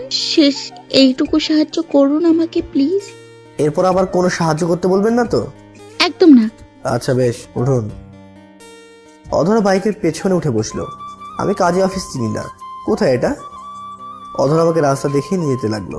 বেশি না, 15 মিনিটে আমরা কাজী অফিসের সামনে পৌঁছে গেলাম। দেখি আগে থেকে আরো দুজন ছেলে মেয়ে দাঁড়িয়ে আছে। অধরা বাইক থেকে নামলো, আমিও কেন জানি দাঁড়িয়েছিলাম। কি রে, তোরা দুজন কেন? আসলে ওরা আসতে পারবে না। কেন আসতে পারবে না? যার আসার কথা ছিল তার নাকি কি কাজ আছে, আর বাকিদের আমি ভরসা করতে পারি না, কারণ চাপে পড়লে ওরা সব বলে দিতে পারে। সাক্ষী ছাড়া বিয়ে হবে কিভাবে? আমি বুঝতে পারছিলাম আবার সাহায্য করতে হবে। আমি বাইক স্টার্ট করব, তার আগে এই শুনুন না। থাক, আর বলতে হবে না, আমাকে এখন সাক্ষী হতে হবে, তাই তো? হ্যাঁ, চলুন ভিতরে। কি আর করার, এতদূর যখন আসতে পেরেছি তখন বিয়েতে সাক্ষী হলে আর কি বা হবে। আমরা ভেতরে চলে গেলাম। কাজী যখন নাম লিখতে ছিল তখন অবাক, কারণ মেয়ের নাম বলছে আয়েশা। কি ব্যাপার, আয়েশা আবার কার নাম? আপনার নাম তো অধরা। হ্যাঁ, আমার নাম অধরা। আয়েশা আমার ফ্রেন্ড, আর ওরাই পালিয়ে বিয়ে করছে। আসলে আয়েশার বাবা ওর বিয়ে ঠিক করে ফেলেছে, কিন্তু ও ভালোবাসে এনাকে, তাই। আগে বলবেন তো, তাহলে সেই তখনই আপনাকে নিয়ে আসতাম। আমি জানি এই কথা বলে আপনি বলতেন আমি মিথ্যে বলেছি, হ্যান ত্যান। বিয়ের সকল কাজ সমাপ্ত হলো। তাহলে আপনারা যাবেন কোথায়? আমার খালার বাসায়। খালা যদি আপনার বাসায় জানিয়ে দেয়? না, তা কখনোই জানাবো না।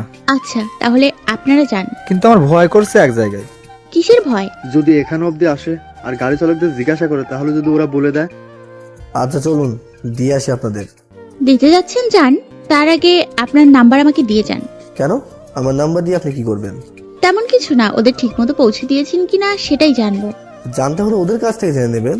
পাগল নাকি আপনি? ওরা যাচ্ছে পালিয়ে, কেউ সেটা জানে না। যদি কেউ কোনোভাবে বুঝতে পারে আমি ওদের পালাতে সাহায্য করেছি, তাহলে আমার 12টা বাজবে। আপনার কথা আমাকে ফিরিয়ে দিচ্ছেন কেন? কই ফিরিয়ে দিলাম? দিন, নাম্বার দিন। এখানে বেশিক্ষণ থাকা ঠিক হবে না। সাক্ষী খাতায় যে আমাদের নাম লেখা আছে তার বেলায় কাটিয়ে নেওয়া যাবে, কিন্তু ওদের সাথে আর যোগাযোগ রাখা যাবে না। ভাইয়া নাম্বারটা দিয়ে দিন, দেরি হয়ে যাচ্ছে। আমি আমার নাম্বার অধরাকে দিয়ে কেবলমাত্র বাইক স্টার্ট করেছি। ছেলেটা তখন বলল, ভাইয়া বাইকের তেল আছে কতটুকু? কেন ভাইয়া, জেনে কি করবেন? আসলে অনেক দূরের রাস্তা, 5-6 লিটার তেল যাবে তাই। খাইছি রে, আবার একটা বাস খাইছি। ভাইয়া আপনি কি কিছু বললেন? টাকা না থাকলে আমি দিচ্ছি, আপনি ভরে নিন। না ভাইয়া, এমনিতেই আপনাদের বিপদ। সাহায্য যেহেতু করেছি, টাকা নিয়ে আর অমর্যাদা করতে পারবো না। পাশের দোকান থেকে তেল ভরে চালাতে শুরু করলাম। চালাচ্ছি, রাস্তা আর শেষ হচ্ছে না। মন চাচ্ছে দুজনকে ধাক্কা মেরে ফেলে দিয়ে চলে যাই। বাসায় ফোন করে জানিয়ে দিয়েছি আমি ঘুরতে যাচ্ছি। মনে মনে দুঃখ লাগছে, আজকে যাত্রা দিতে যাওয়ার কথা ছিল রে, কিন্তু সেটা আর হবে না মনে হয়। বিকেলবেলায় পৌঁছালাম। ছেলের খালা বাসায় ফিরতে ফিরতে রাত হয়ে যাবে। তাদের বিদায় দিয়ে উল্টো পথে চালাতে শুরু করলাম। রাগ হচ্ছে অধরার ওপর। আসবার পর থেকেই আমার পেছনে পড়ে আছে, আর একটার পর একটা বাস দিয়েই যাচ্ছে। বাইক চালাচ্ছিলাম, ফোন আসলো। আমি রাস্তার পাশে থামিয়ে ফোন করে দেখলাম একটা অপরিচিত নাম্বার থেকে কল আসছে। জানি এটা অধরা ছাড়া আর কেউ হবে না। রিসিভ করেই বললাম, হ্যাঁ বলুন ম্যাডাম, আপনাকে আর কিভাবে সাহায্য করতে পারি? এইভাবে বলছেন কেন? তো আর কিভাবে বলবো? সে দুপুর থেকেই বাইক চালিয়ে যাচ্ছি। এত রেগে আছেন কেন? খেয়েছেন কিছু? কিভাবে খাবো? পকেটে একটা টাকা নাই, সব টাকা দিয়ে তেল ভরেছি। ঠিক ভেবেছিলাম ক্ষুধা লেগেছে তাই এত রেগে আছেন। আচ্ছা, বিকাশ নেই আপনার? না, প্রয়োজন হয় না। তাহলে কিভাবে হবে? আচ্ছা শুনুন আপনি। বলেই কল কেটে দিল। যাবার সময় যতটা সময় লেগেছে এখন লাগবে না, ফুল স্পিডে চালাবো এবার। প্রায় 1.5 ঘন্টার মধ্যে আমি গ্রামে চলে এসেছি। গ্রামে ঢুকে কিছু দূর যাবার পর দেখি সোলার লাইটের নিচে কেউ একজন দাঁড়িয়ে রাস্তার দিকে তাকিয়ে আছে। দূর থেকে খেয়াল করছিলাম, কাছে যেতে দেখি অধরা। কিন্তু রাতে এইভাবে কি করছে? কি ব্যাপার ম্যাডাম, কারোর জন্য অপেক্ষা করছেন? হ্যাঁ করেছিলাম, সে এসে গেছে। কে এসে গেছে? কাউকে তো দেখছি না। আরে আমি আপনার জন্যই অপেক্ষা করছিলাম। কেন আমার জন্য আবার অপেক্ষা কেন? আপনি না খেয়ে আছেন আমার জন্য, তাই খাবার নিয়ে এসেছি। আরে করছেন কি? আর একটু পর তো আমি নিজের বাসায় চলে যাব। হ্যাঁ তা যাবেন, কিন্তু আমার জন্য সারাদিন না খেয়ে আছেন, তাই নিজে হাতে রান্না করে নিয়ে এসেছি। আমি খেতে পারবো না, দেরি হয়ে যাবে। একটু তো সময় লাগবে, এত কষ্ট করে রান্না করে নিয়ে এসেছি, প্লিজ না খেয়ে যাবেন না। এখন এখানে দাঁড়িয়ে খাচ্ছি, কেউ যদি এসে দেখে ফেলে তাহলে কি হবে? এখন তেমন মানুষ আসবে না, যারা আসার তারা এসে গেছে, আর না হয় 10টার পরে আসবে। আচ্ছা যান, বাড়ি চলে যান। আমি এত কষ্ট করে রান্না করেছি। কিন্তু এখানে যে খাবো, হাত ধোয়ার মতো কিছুই নেই, বাইক চালাবো কিভাবে? সমস্যা নেই, আমি খাইয়ে দেব। তারপর লোকমা মুখের সামনে ধরলো। না খাবো না, আপনি আমার শত্রুপক্ষ খেলো। কে বলতে পারে এই খাবারে বিষ মেশানো তো থাকতে পারে নাকি? ছি, আপনি আমাকে এত খারাপ ভাবেন? শুনেন, আপনার কোনো ক্ষতি করার কোনো ইচ্ছে নেই আমার। বিশ্বাস হলো না তো? আচ্ছা আমি খেয়ে দেখাচ্ছি। তারপর কিছুক্ষণ নীরবতা। না, মনে হয় মেয়েটা আমার কথায় সত্যিই কষ্ট পেয়েছে, না হলে এত চুপ করে যাওয়ার কথা না। কি হলো, খাবার কি দিবেন নাকি চলে যাব? কোনো কথা না বলে আবার আরেক লোকমা বানিয়ে দিল, আর আমি খেয়ে নিলাম। ও দিতে আছে আর আমি খাচ্ছি। উফ, খুব তো বলছিলেন খাবেন না, এখন দেখেন পুরো খাবার শেষ করে ফেলছেন। ক্ষুধা বেশি লেগেছিল তো তাই শেষ করে দিলাম, কিছু মনে করবেন না। মনে কেন করব, আপনার জন্যই তো এনেছিলাম। মুখে খাবার লেগে আছে, টিস্যু নেই আপনার কাছে? আর আমি কি বেড়াতে বের হয়েছিলাম যে টিস্যু রাখবো? ও আচ্ছা, তাহলে আর কি করার, আমার ওনা দিয়েই কাজ চালিয়ে দিচ্ছি। আচ্ছা চলেন, এবার আপনাকে নামিয়ে দিয়ে আমি বাসায় যাব। না, অনেক সাহায্য করেছেন আমার, আর কোনো সাহায্য লাগবে না, আমি একাই বাসায় চলে যেতে পারবো। একা যেতে পারবেন আমি জানি, কিন্তু এখন রাত, আর আমার জন্যই রাতের বেলা আপনি এখানে এসেছেন, তাই আমার দায়িত্ব আপনাকে পৌঁছে দেওয়ার। আমি বাসায় যাব না, আমার এক ফ্রেন্ডের বাসায় যাব। বাসায় তাই বলে এসেছি, আমাকে ওদের বাড়িতে নামিয়ে দিলেই হবে, আব্বু এসে আমাকে নিয়ে যাবে। আমি বাসায় যাব না, আমি এক বান্ধবীর বাড়ির কথা বলেছি, আমাকে ওদের বাড়িতে নামিয়ে দিলেই হবে। আমি অধরাকে ওর বান্ধবীর বাড়ি নামিয়ে দিলাম। আচ্ছা যান, তাহলে সাবধানে যাবেন। আর কষ্ট দিলাম, কিছু মনে করবেন না। আরে না না, মনে করার কি আছে, আর আপনাকেও কষ্ট দিয়েছি। আমি কখন বললাম আপনি আমাকে কষ্ট দিচ্ছেন? তো আমি সেটা কখন বললাম? না, আমি আপনার চেহারা দেখেই বুঝতে পেরেছিলাম আপনি বিরক্ত হচ্ছেন। হ্যাঁ, প্রথমে বিরক্ত লাগলেও রাস্তায় যেতে যেতে যখন ওদের ভবিষ্যৎ পরিকল্পনা শুনছিলাম তখন খুব ভালো লেগেছিল। আচ্ছা, এখন আমি যাই। হ্যাঁ আচ্ছা যান, আর আমি আপনাকে ফোন দিতে পারি, ধরবেন কিন্তু। আচ্ছা ঠিক আছে, আল্লাহ হাফেজ। তারপর আমি বাসায় চলে আসি। ওই যে এসেছে মহারাজ, সারাদিন টোটো করে ঘুরে বাসায় আসছে, আর কোনো কাজ নেই তো। আম্মু এমন ভাবে বলছো কেন? কতদিন পর গ্রামে এসেছি, একটু ঘুরতে তো মন চাই নাকি আমার? তাই বলে না খেয়ে শুধু ঘুরবে আর রাত করতে হবে কেন? জানিস না এমনিতেই আমাদের শত্রুরা সুযোগ খুঁজে বেড়ায়। আম্মু আমাকে নিয়ে টেনশন করতে হবে না। আচ্ছা যা, ফ্রেশ হয়ে খেতে দিচ্ছি। এই রে, আমি এখন খাবো কিভাবে? এমনিতে একটু বেশি খেয়ে ফেলেছি, তার উপর যদি এখন খেতে বসি পেট পুরো ফেটে যাবে।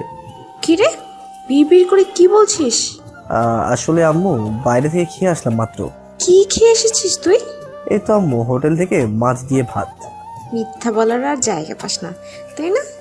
এটা কি শহর পেয়েছিস নাকি রাতের বেলায় হোটেলে তোর জন্য ভাত রান্না করে রেখে দেবে? ইস রে, ধরা খেয়ে গেছি। আমি বারবার ভুলে যাই আমি এখন গ্রামে। আম্মু আমি খাবো না, আমি ঘুমোতে গেলাম। হ্যাঁ, আমাকে ডেকো না বলেই আমার রুমে গিয়ে দরজা আটকিয়ে দিলাম। ফ্রেশ হতেও পারলাম না। আমি জানি বাইরে থাকলে আম্মু আমাকে জোর করে হলেও ভাত খাইয়ে ছাড়বে। বিছানা ঠিক করে শুয়ে পড়লাম।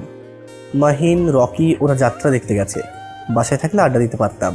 ফোন পাশে রেখে শুয়ে আছি। ঘুম ঘুম ভাব চলে এসেছে। ফোন কেঁপে উঠল। আমি জানি এমন সময় আর কে ফোন দিবে, নিশ্চয়ই অধরা। ফোন হাতে নিয়ে দেখি সত্যি অধরা ফোন দিয়েছে। রিসিভ করলাম। এই যে মিস্টার, কি করেন? শুয়ে আছি, আপনি? বসে আছি। বাসায় গিয়ে শুয়ে পড়েছেন? অনেক ক্লান্ত নাকি? আরে তা না, আসলে বাইরে থাকলে আম্মু খাওয়ার জন্য ডাকবে, তাই রুমে এসে শুয়ে আছি। আপনার জন্যই মিথ্যা বলে ধরা খেয়েছি। আমার জন্য আবার কিসের মিথ্যা বলেছেন? বলেছি হোটেল থেকে খেয়ে এসেছি। আরে হাসছেন কেন? যা পারেন না তা করতে চান কেন?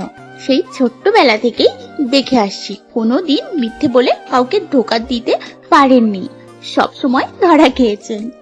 আরে আমি তো মাঝে মধ্যে ভুলে যাই যে আমি গ্রামে আছি। আচ্ছা বাদ দিন, পাশের গ্রামে যাত্রা হচ্ছে, সবাই গেল, আপনি গেলেন না? যাওয়ারই প্ল্যান ছিল, আপনার জন্য যেতে পারলাম না। আমি কি আপনাকে যেতে না করেছিলাম নাকি? না করেননি, কিন্তু কাঁধে একটা দায়িত্ব দিয়েছিলেন, তা পালন করতে করতে আর যাওয়া হলো না। তার জন্য কি আপনার মন খারাপ? তা একটু। তাহলে চলেন আমরা দুজন গিয়ে দেখে আসি, বেশি দূরে না তো। মাথা খারাপ আপনার? এই রাতের আধারে দুজন ছেলে মেয়ে কোথাও যাচ্ছে, আপনার কি মনে হয় গ্রামের মানুষ দেখলে ছেড়ে দেবে? সেটাও ভাবার বিষয়। আপনি তো আমার ভূত ভয় পান, তা না হলে একাই যেতে পারতেন। আপনাকে আর সেটা বলতে হতো না। আচ্ছা, ঘুম পাচ্ছে আপনার? না তো, এত তাড়াতাড়ি ঘুমানোর অভ্যাস নেই। তাহলে আমার সাথে কথা বলেন, মন ভালো হয়ে যাবে। আচ্ছা, আজ যে রান্না করে নিয়ে এসেছিলেন, সত্যি কি আপনার হাতে রান্না ছিল? হ্যাঁ, আমি রান্না করে নিয়ে গেছিলাম। অসাধারণ হাতে রান্না। আবার খেতে ইচ্ছে করছে? হ্যাঁ। আচ্ছা, অন্য একদিন রান্না করে খাওয়াবো। কথা বলতে বলতে 3 ঘন্টা পার হয়ে গেছে, বুঝতেই পারিনি। এই ঘুমাবেন না? কেন, আপনার ঘুম পাচ্ছে? হ্যাঁ পাচ্ছে। আচ্ছা ঘুমান তাহলে, গুড নাইট। তারপর ঘুমিয়ে গেলাম। দিনগুলো এমন ভাবেই কাটতে লাগলো। রাতে অধরার সাথে কথা বলে, দিনে দেখা করে, মাঝে মধ্যে ওকে নিয়ে ঘুরতে যেতাম। কেউ সেটা জানতো না। আচ্ছা, আমরা যে এইভাবে চুরি করে ঘুরতে বের হই, যদি আমাদের পরিবারের লোক সেটা জানতে পারে তাহলে কি হবে ভাবতে পারছেন? কি আর হবে, 2-4টা চর, এর বেশি কিছুই হবে না। হ্যাঁ, কিন্তু আমার তো মনে হয় আপনাকে বাসা থেকে বের করে দেওয়া বন্ধ করে দেবে। আরে আমার আব্বু এত খারাপ না। আর আপনার কি মনে হয় আমি আপনার সাথে ঘুরতে বের হই, আব্বু তা জানে না? এই পুরো একটা ইউনিয়নের চেয়ারম্যান আমার আব্বু, সবাই আমার আব্বুকে চেনে, আর তার একমাত্র মেয়ে হলাম আমি, সবাই আমাকেও চেনে। এতদিন নিশ্চয়ই আব্বুর কানে এই কথাটা গেছে আমি আপনার সাথে ঘুরি, কথা বলি। কই আমার আব্বু তো কখনো আমাকে কিছু বলেনি। এটা তো ঝড় হবার আগের লক্ষণ হবে। কোথায় থেকে ঝড় আসবে বুঝতেই পারবেন না। আমি সেসব পরোয়া করি না। 15 দিন পর রাতে শুয়েছিলাম, এমন সময় অধরা ফোন দিল। রিসিভ করা মাত্রই, এই জানেন কি হয়েছে? কি হয়েছে? আয়শারা তো ফিরে এসেছে, ওদের ফ্যামিলি থেকে মেনে নিয়েছে। এখন নাকি অনুষ্ঠান করে আবার বিয়ে দেবে। কি সত্যি নাকি? আপনাকে মিথ্যা বলে কোনো লাভ আছে আমার? কাল নাকি আয়শারা আমাদের বাসায় আসবে। পরের দিন বিকেলবেলা আবার অধরার ফোন। হ্যাঁ বলুন, কি বলবেন? রাস্তায় বের হন, কথা আছে আপনার সাথে। সিরিয়াস কোনো কথা নাকি? বের হলেই বুঝতে পারবেন। আচ্ছা একটু অপেক্ষা করুন, আমি আসছি। বাড়ি থেকে বের হয়ে হাঁটা ধরলাম। এতক্ষণ লাগে আসতে? সেই তখন থেকে আপনার জন্য অপেক্ষা করছি। আরে আপনার এখানে কিভাবে? ভুলে গেলেন নাকি? কালকে রাতে বলেছিলাম না যে আজকে ওরা আসবে। ও হ্যাঁ হ্যাঁ, ভুলে গেছিলাম। ভালো আছেন আপনারা? হ্যাঁ ভাইয়া, অনেক ভালো আছি। আপনি কেমন আছেন? হ্যাঁ আমিও ভালো আছি। আচ্ছা ভাইয়ার নাম কি জানো? ভুলে গেছি। ওর নাম রাব্বি। রাব্বি ভাইয়া কেমন আছেন? ভাইয়া ভালো আছি। আপনাকে যে জন্য ডেকে আনা হলো, এই আশা বল তুই। ভাইয়া, আপনারা দুজন আমাদের অনেক সাহায্য করেছেন, তাই আমরা দুজন চাই আমাদের বিয়ের সকল কিছু দেখাশোনা আপনারা দুজন করবেন। অধরা থাকবে মেয়ে পক্ষ আর আপনি ছেলে পক্ষ। কেন এমনটা হবে? কেন দুজন দুপক্ষ কেন থাকবে? ভাইয়া অধরা আপু এইখানে সবকিছু দেখাশোনা করবে, আর আপনি আমার সাথে আমার বাসায় যাবেন। আচ্ছা বিয়ে কবে? আগামী শুক্রবারে বিয়ে, আপনাদের যেতে হবে মঙ্গলবারে। এই আপনি কি বলেন? আমি কি বলবো? আমার আপনার উপরেই সব, আপনি যা বলবেন তাই হবে। আচ্ছা আমি রাজি। তাহলে আমিও রাজি। তারপর 4 জন মিলে ঘুরতে লাগলাম। ভাইয়া একটা কথা বলবো, কিছু মনে করবেন না তো? না ভাইয়া বলুন আপনি। আপনাদের দুজনকে পাশাপাশি খুব ভালো মানিয়েছে। রাব্বির কথা শুনে লজ্জা লাগছে। ধুর কি যে বলেন না ভাইয়া। সেদিন অনেক মজা হলো। মঙ্গলবার চলে আসছে, রাব্বি আমাকে নিতে এসেছে। এই শুনেন, কয়েকদিন তো দেখা হবে না, সাবধানে থাকবেন। আর কাজে লেগে তো আপনার হুঁশই থাকে না, একটু সাবধানে থাকবেন। আর কাজ শেষ করে রাব্বি ভাইয়ের সাথে থাকবেন, টোটো করে উড়বেন না। আর রাব্বি ভাইয়া ওনাকে দেখে রাখবেন, আর টাইম মতো খাওয়াবেন। ও কিন্তু লাজুক, ক্ষুধা লাগলেও মুখ ফুটে বলবে না, একটু দেখে রাখবেন। এত টেনশন করার কিছুই নেই, আমি আসি তো। সেই ভরসায় ছাড়ছি কিন্তু। আচ্ছা আমরা যাই তাহলে। অধরাকে বিদায় দিয়ে আমরা রাব্বিদের বাড়ির উদ্দেশ্যে যাত্রা শুরু করলাম। রাব্বি ভাইয়া আমাকে আমার রুম দেখিয়ে দিল। যদিও বিয়ের এখন অনেক দেরি আছে, তাই লোকজন নেই, শুধু বাসার কিছু লোক আর 2-1 আত্মীয় এসেছে। ভাইয়া বিশ্রাম নিন, অনেক দূর থেকে এসেছেন, বিকেলবেলা আমাদের গ্রাম ঘোরাতে নিয়ে যাব। আচ্ছা ভাইয়া ঠিক আছে। আমি ফ্রেশ হয়ে শুয়ে পড়লাম। দুপুরবেলা রাব্বি আমাকে ডেকে তুলে দিল গোসলের জন্য। ভাইয়া আপনি টিউবওয়েলে গোসল করেন, আমি নদী থেকে গোসল করে আসি, এসে দুজনে একসাথে খাবো। নদীতে গোসল করার আমারও ইচ্ছা। ভাইয়া আমিও যাবো আপনার সাথে। কিন্তু আপনার তো অভ্যেস নেই। অভ্যাস আছে, সমস্যা হবে না, চলুন গিয়ে গোসল করে আসি। তারপর আমি আর রাব্বি দুজন মিলে গেলাম। বাসা থেকে নদী বেশি দূরে না।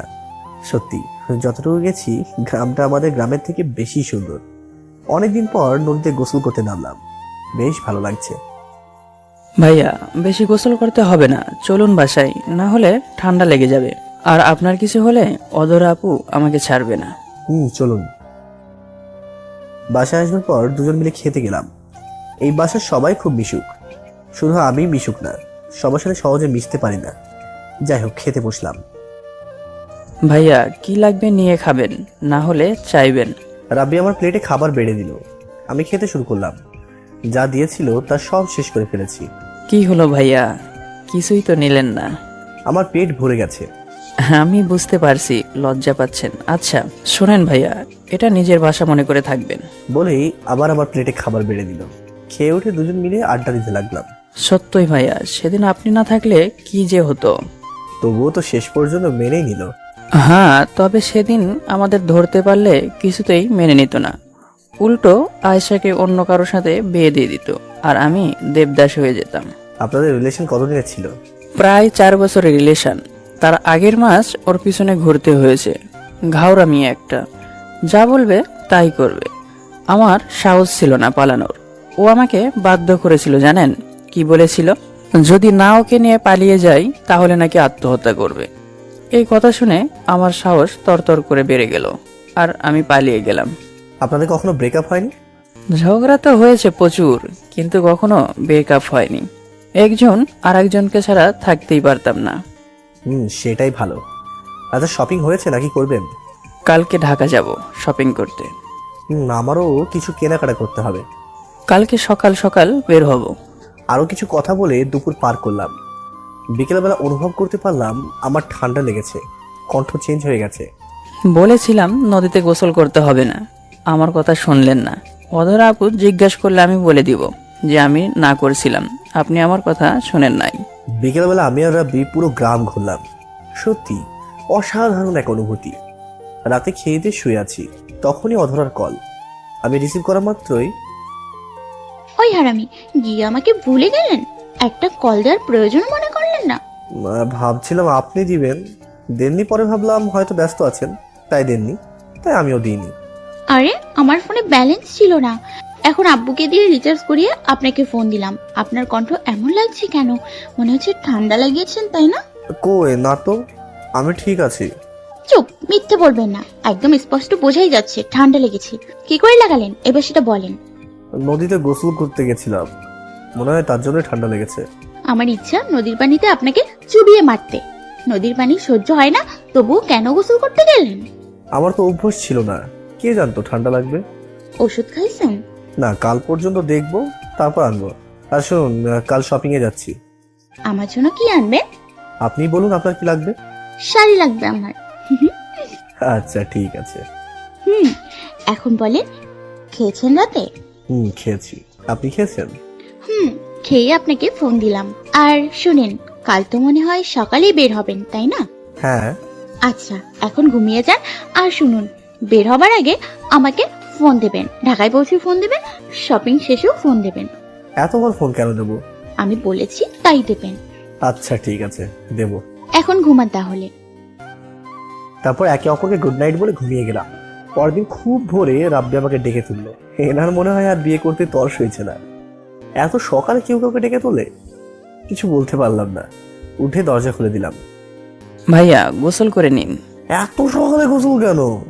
এখন গোসল করে খেয়ে দিয়ে না বের হলে 10টার বাসে যেতে হবে, 8টার বাস ধরতে পারবো না। এমনিতেই শীত পড়ছে, তার উপর এত সকালে গোসল, সব মিলিয়ে বিরক্তিকর সময়। আমি গোসল করে নিলাম। রাব্বি নদীতে গেছে গোসলের জন্য। তারপর দুজন খেয়ে রেডি হয়ে বের হলাম। রাব্বি কথা বলছে আয়েশার সাথে, আর আমি অধরাকে ফোন দিলাম। কি বের হয়েছেন? মাত্র বের হলাম। আচ্ছা, সাবধানে যাবেন, আর রাব্বি ভাইয়াকে দেখে রাখবেন, গ্রামের ছেলে তো। এত ভাবতে হবে না। আরে আমি রাব্বি ভাইয়াকে নিয়ে ভাবতে কেন যাব? আয়েশা আমার মাথা খারাপ করে দিচ্ছে, ও তো টেনশনে শেষ হয়ে যাচ্ছে। টেনশন করতে না করুন। আচ্ছা, সাবধানে যাবেন। আর মনে আছে তো কি বলেছিলাম? হ্যাঁ ম্যাডাম, আমার সব কিছুই মনে আছে। 8টার বাস ধরে ঢাকাতে চলে আসলাম। এসে অধরাকে জানিয়ে দিলাম। শপিং মলে ঢুকে কেনাকাটা শুরু করলাম। প্রথমে কিনলাম রাব্বির জন্য, তারপর কিনলাম আয়েশার জন্য, তারপর ওদের পরিবারের সবার জন্য। রাব্বি ভাইয়া, এত কেনাকাটা করবেন আগে বলবেন তো। কেন? আগে বললে কি হতো? মানুষ নিয়ে আসতাম বেশি করে। আচ্ছা চলুন, আগে একটা লাগেজ কিনে নিই, তাছাড়া তো হবে না দেখছি। লাগেজ কিনে সবকিছু ভরতে শুরু করলাম। একটা ভরে গেছে, আরো বেশ বাকি আছে। আর একটা ছোট লাগেজ কিনে সেটাই ভরতে লাগলাম। ওনার সব কেনাকাটা শেষ, এখন আমার জন্য কিনবো। আমার জন্য কেনার পর আমি শাড়ির দোকানে গেলাম। ভাইয়া, শাড়ির দোকানে কি করতে এলেন? শাড়ি কিনবো তাই। কার জন্য কিনবেন? আচ্ছা একজন, পরে বলবো। না বললেও আমি সেটা বুঝতে পারছি, আপনি অধরা আপুর জন্য শাড়ি কিনবেন। সত্যটা যখন বুঝতে পারছে আর কথা বাড়ালাম না। শাড়ি কেনার পর সেটাকে সুন্দর করে প্যাকেট করে দিতে বললাম। বাসায় ফিরতে ফিরতে রাত 9টা বেজে গেল। ফ্রেশ হয়ে খাবার খেয়ে কল দিলাম। একটা অভ্যাসে পরিণত হয়েছে, রাত হলেই অধরার সাথে কথা বলতে ইচ্ছে করে। কথা বলার এক পর্যায়ে, তো আমার জন্য কি কিনলেন? শাড়ি কিনেছি, এখন সেটা বলবো না, একটু মজা নেব। এই রে, আমি তো আপনার কথা ভুলেই গেছিলাম। সত্যি আমি খুব দুঃখিত। আরে দুঃখিত বলার কি আছে? আমি আপনার কে যে আমার জন্য কিছু কিনতে যাবেন? সমস্যা নেই। কিছু মনে করবেন না, ইচ্ছা ছিল কিন্তু মনেই ছিল না। আমি কিছু মনে করিনি। এই আমি অনেক ক্লান্ত, হ্যাঁ ঘুমায় এখন। আচ্ছা ঘুমান। একদম বাচ্চাদের মতো। বাচ্চা যেমন বায়না ধরে কিছু না পেলে যেমন করে। অধরার কথাগুলো শুনেও আমার তেমন লাগছিল, হাসি পাচ্ছিল। কখন হেসে দেব তাই কল কেটে দিলাম। এখন সমস্যা হলো পাঠাবো কাকে দিয়ে। কি ভাইয়া, কিছু ভাবছেন নাকি? ভাইয়া শাড়ি তো কিনলাম, কিন্তু পাঠাবো কাকে দিয়ে? এটা নিয়ে ভাবার কি আছে, আমার এক ছোট ভাই আছে না, ওকে দিয়ে কাল পাঠিয়ে দিব। পরদিন রাব্বির ছোট ভাইকে দিয়ে শাড়ি পাঠিয়ে দিলাম। সাইকেল চালিয়ে গেছে, বেশি সময় লাগবার কথা না। 25 মিনিট পর দেখি অধরা কল দিয়েছে। আমি ধরলাম। ওই কুত্তা, বলেছিলেন কিছু আনেন নেই, তাহলে আজকে কি পাঠিয়েছেন আমার জন্য? যা চেয়েছিলেন তাই পাঠালাম। তাই না, ভুলে গেছেন? কি করে ভুলবো? ভোলেন নাই যখন বলছিলেন। কেন ভুলে গেছি? কত কষ্ট হয়েছে আমার। কেন কষ্ট কেন হয়েছে? কেন কষ্ট হলো জানি না, কিন্তু কষ্ট হয়েছে। আমি তো আপনার সাথে মজা করছিলাম মাত্র। তাই বলে এইভাবে সামনে পেলে আপনাকে কামড়ে দিতাম। কেন কামড়াতেন কেন? ইচ্ছে করছে কামড়াতে। এই শুনুন, আজ থেকে একটু বিজি থাকবো। জানি, আর কাল তো গায়ে হলুদ। আপনি কি আয়েশাদের বাসায় থাকছেন নাকি? বাসায় চলে যান। আয়শা আমাকে যেতে দিলে তো যাব। ও আচ্ছা, রাখি এখন। প্যান্ডেলের লোক চলে আসছে, দেখিয়ে দিতে হবে সবকিছু। যাই করেন না কেন সময় মতো খেয়ে নেবেন, আর শুনুন সাবধানে কাজ করবেন। আপনিও সময় মতো খেয়ে নেবেন। আল্লাহ হাফিজ। ফোন কেটে দিয়ে আমি প্যান্ডেলের লোকেদের কাছে গেলাম। তাদের সবকিছু বুঝিয়ে দিয়ে আমি চেয়ারে বসে রইলাম আর তদারকি করতে লাগলাম। রাব্বি ওর আব্বুর সাথে হাটে গেছে গরু কিনতে। প্যান্ডেলের লোকেদের সাথে চিল্লাচিল্লি করতে করতে আমার মাথা পুরোই শেষ। করতে বলি এক, আর করে বসে অন্যভাবে। মন চাচ্ছে সবকিছু ছেড়ে দিয়ে চলে যায়, কিন্তু সেটা করলে অধরার সম্মানহানি হবে। না পেরে অধরাকে ফোন দিলাম। আমি বাড়ি চলে যাব। কেন, কি হয়েছে? দূর, আর বললেন না, ওদের সাথে চিল্লাচিল্লি করতে করতে মাথা পুরাই নষ্ট হয়ে যাচ্ছে। চিল্লাচিল্লি করলে লাভ হবে না, ঠান্ডা মাথায় বুঝিয়ে বলুন আর নাস্তা পানির ব্যবস্থা করে দিন। দেখবেন আপনার কাজ সুন্দরভাবেই সম্পূর্ণ হচ্ছে। আর যদি মাথা বেশি গরম হয়ে যায়, পুকুর থেকে একটা ডুব দিয়ে আসেন। আপনি কি আমার সাথে মজা করছেন? না, আপনার সাথে মজা করতে যাব কেন। আর খেয়ে নিন, মনে হয় না খেয়ে আছেন, তাই মাথা আরো বেশি গরম হচ্ছে। দূর, রাখলাম। ভাবছিলাম অধরার সাথে কথা বললে মাথাটা ঠান্ডা হবে, কিন্তু ও আরো বেশি গরম করে দিল। যাই হোক, অধরা যা বললো তা করেই দেখি। আমি বাজারে গেলাম, 7 আপ, বিস্কিট, চানাচুর কিনে আবার বাড়িতে আসলাম। এসে বললাম, আপনারা অনেক কাজ করেছেন, আসেন হালকা নাস্তা করে নিন। সবাইকে নাস্তা পানি করিয়ে বললাম, দেখেন ভাই, আমি এই বাড়ির কেউ না, ছেলের একজন ভালো বন্ধু মাত্র। আর এইসব কিছু দায়িত্ব এসে পড়েছে আমার উপর। আপনাদের সাথে চিল্লাচিল্লি করে আমার কোনো লাভ নেই, কিন্তু একটু ভালোভাবে কাজটা করুন, তাহলে আমার সম্মানটা নষ্ট হবে না। তাদের আরও কিছুটা কথা বলে কাজে লাগিয়ে দিলাম। এখন আগের থেকে ভালোভাবে কাজ করছে। গেট, প্যান্ডেল সবকিছু কাজ শেষ, এখন বাকি আছে লাইটিং। রাব্বি আর ওর বাবা এখনো গরু কিনে বাসায় আসেননি। ভাবছিলাম লাইটিং এর দায়িত্ব ওদের কাছেই দেব, কিন্তু এখনো ওরা আসলো না। কিভাবে কি করবে আমি কি করে বলবো? আর বাকি রাখলে হবে না। আমি লাইটিং এ লোকেদের খবর দিলাম। আগে থেকেই বলা ছিল, সবকিছু আগে এনে রেখেছে। বলেছিল প্যান্ডেলের কাজ শেষ হলে ওদের ফোন দিতে, ওরা এসে ওদের কাজ করবে। কি আর করার, সম্মানহানির ঝুঁকি নিয়ে নিজেই বলতে লাগলাম কোথায় কিভাবে লাইট দিয়ে সাজাতে হবে। ওদের কাজ শেষ, সন্ধ্যা 7টার সময় পুরো বাড়ি লাইট দিয়ে আলোকিত করা হলো। যাই হোক, আমার তো ভীষণ ভালো লাগছে এখন। ওদের কেমন লাগছে কি করে বলবো। সারাদিনে চিল্লাচিল্লি শেষে গেলাম গোসল করতে। গোসল থেকে বেরিয়ে এসে দেখি ওরা গরু নিয়ে চলে আসছে। আমি রাব্বির কাছে গিয়ে জিজ্ঞেস করলাম, দেখেন ভাই, কোথাও কিছু ভুল হলে মাপ চাই। না ভাইয়া, সবকিছু অনেক সুন্দর হয়েছে। আমি যেভাবে ভেবেছিলাম তার থেকে কয়েক গুণ বেশি সুন্দর হয়েছে। রাতে আর আমি অধরাকে ফোন দিইনি। রাত 10টার দিকে অধরাই ফোন দিল। কিছুক্ষণ বাজবার পর রিসিভ করলাম। কি, কাজ কি এখনো শেষ হয়নি? হয়েছে তো। তাহলে আমাকে ফোন দিলেন না যে? এমনি ফোন দিইনি। আমার উপর রেগে আছেন কোনো ব্যাপারে? না, রেগে থাকবো কেন? দুপুরের কথার জন্য মনে হয় রেগে আছেন, তাই না? ওরা মাথা একদম খারাপ করে দিয়েছিল।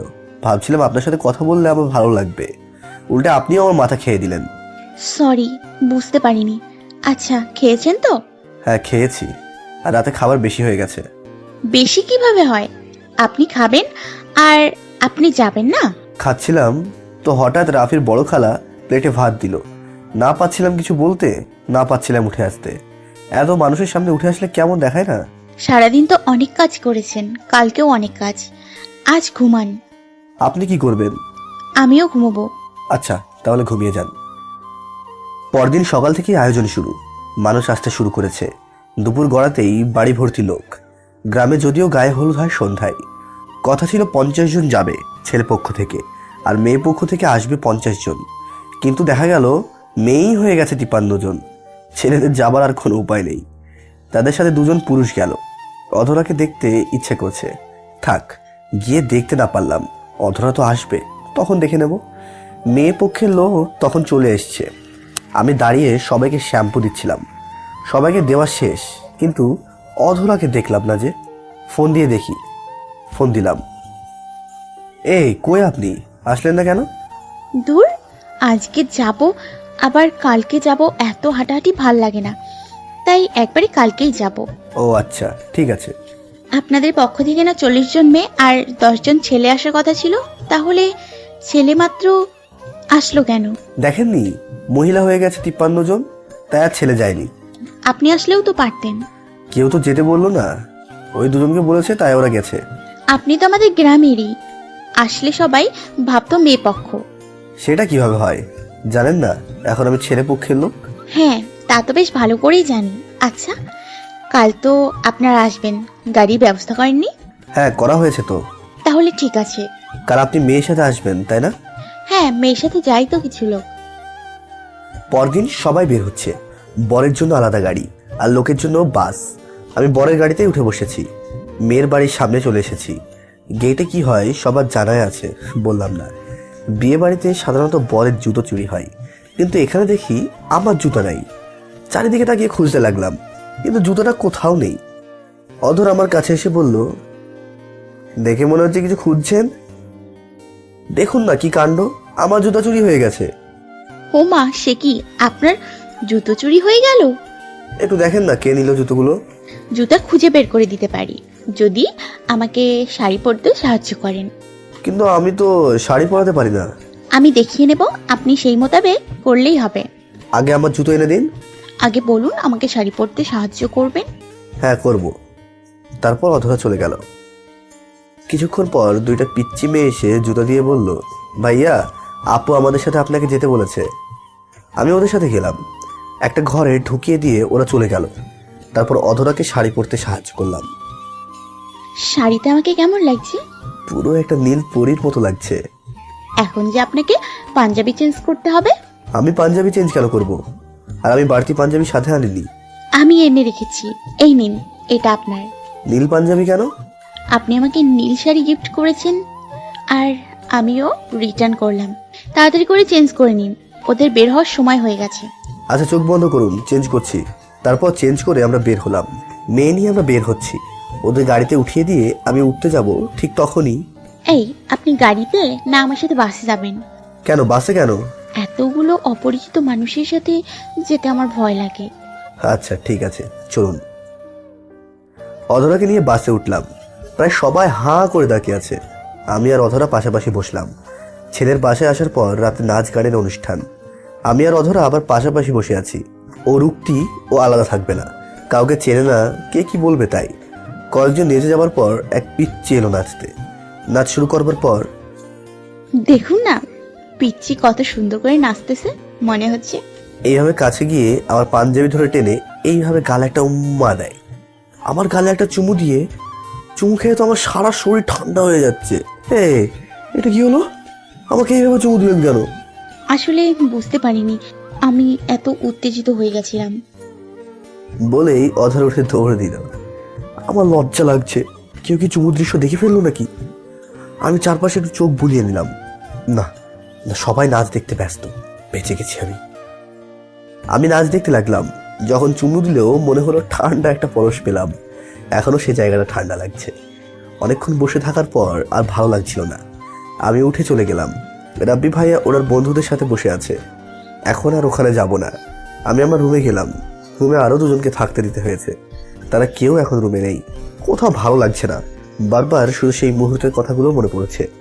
অধরা কই গেল? ও তো বলেছিল একা ঘুরতে নাকি ভয় পায়। আমি খুঁজতে লাগলাম, কোথাও দেখা মিলছে না।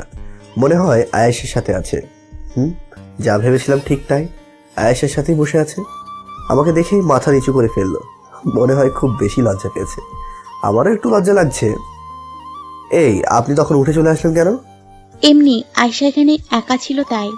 না ভাইয়া, ও মিথ্যা বলছে। চুমু দেওয়ার পর ওর নাকি আরেকটা দিতে ইচ্ছা করছিল। মানুষ ছিল বেশি, কখন কার সামনে দিয়ে বসবে তাই চলে এসেছে। আয়শা, তুই কেন ওকে সব বললি? যা সত্যি তাই বললাম। আচ্ছা যা, ও একা দাঁড়িয়ে আছে, রুমেও কেউ নেই, আমি চোখ বন্ধ করছি, দিয়ে দে। না না, অবস্থা ভয়াবহ। এখানে থাকলে কিছু একটা হয়ে যেতে পারে। এই আমি গেলাম, আশেপাশে আছি, দরকার হলে ফোন দিয়েন বলে রুম থেকে বের হয়ে আসলাম।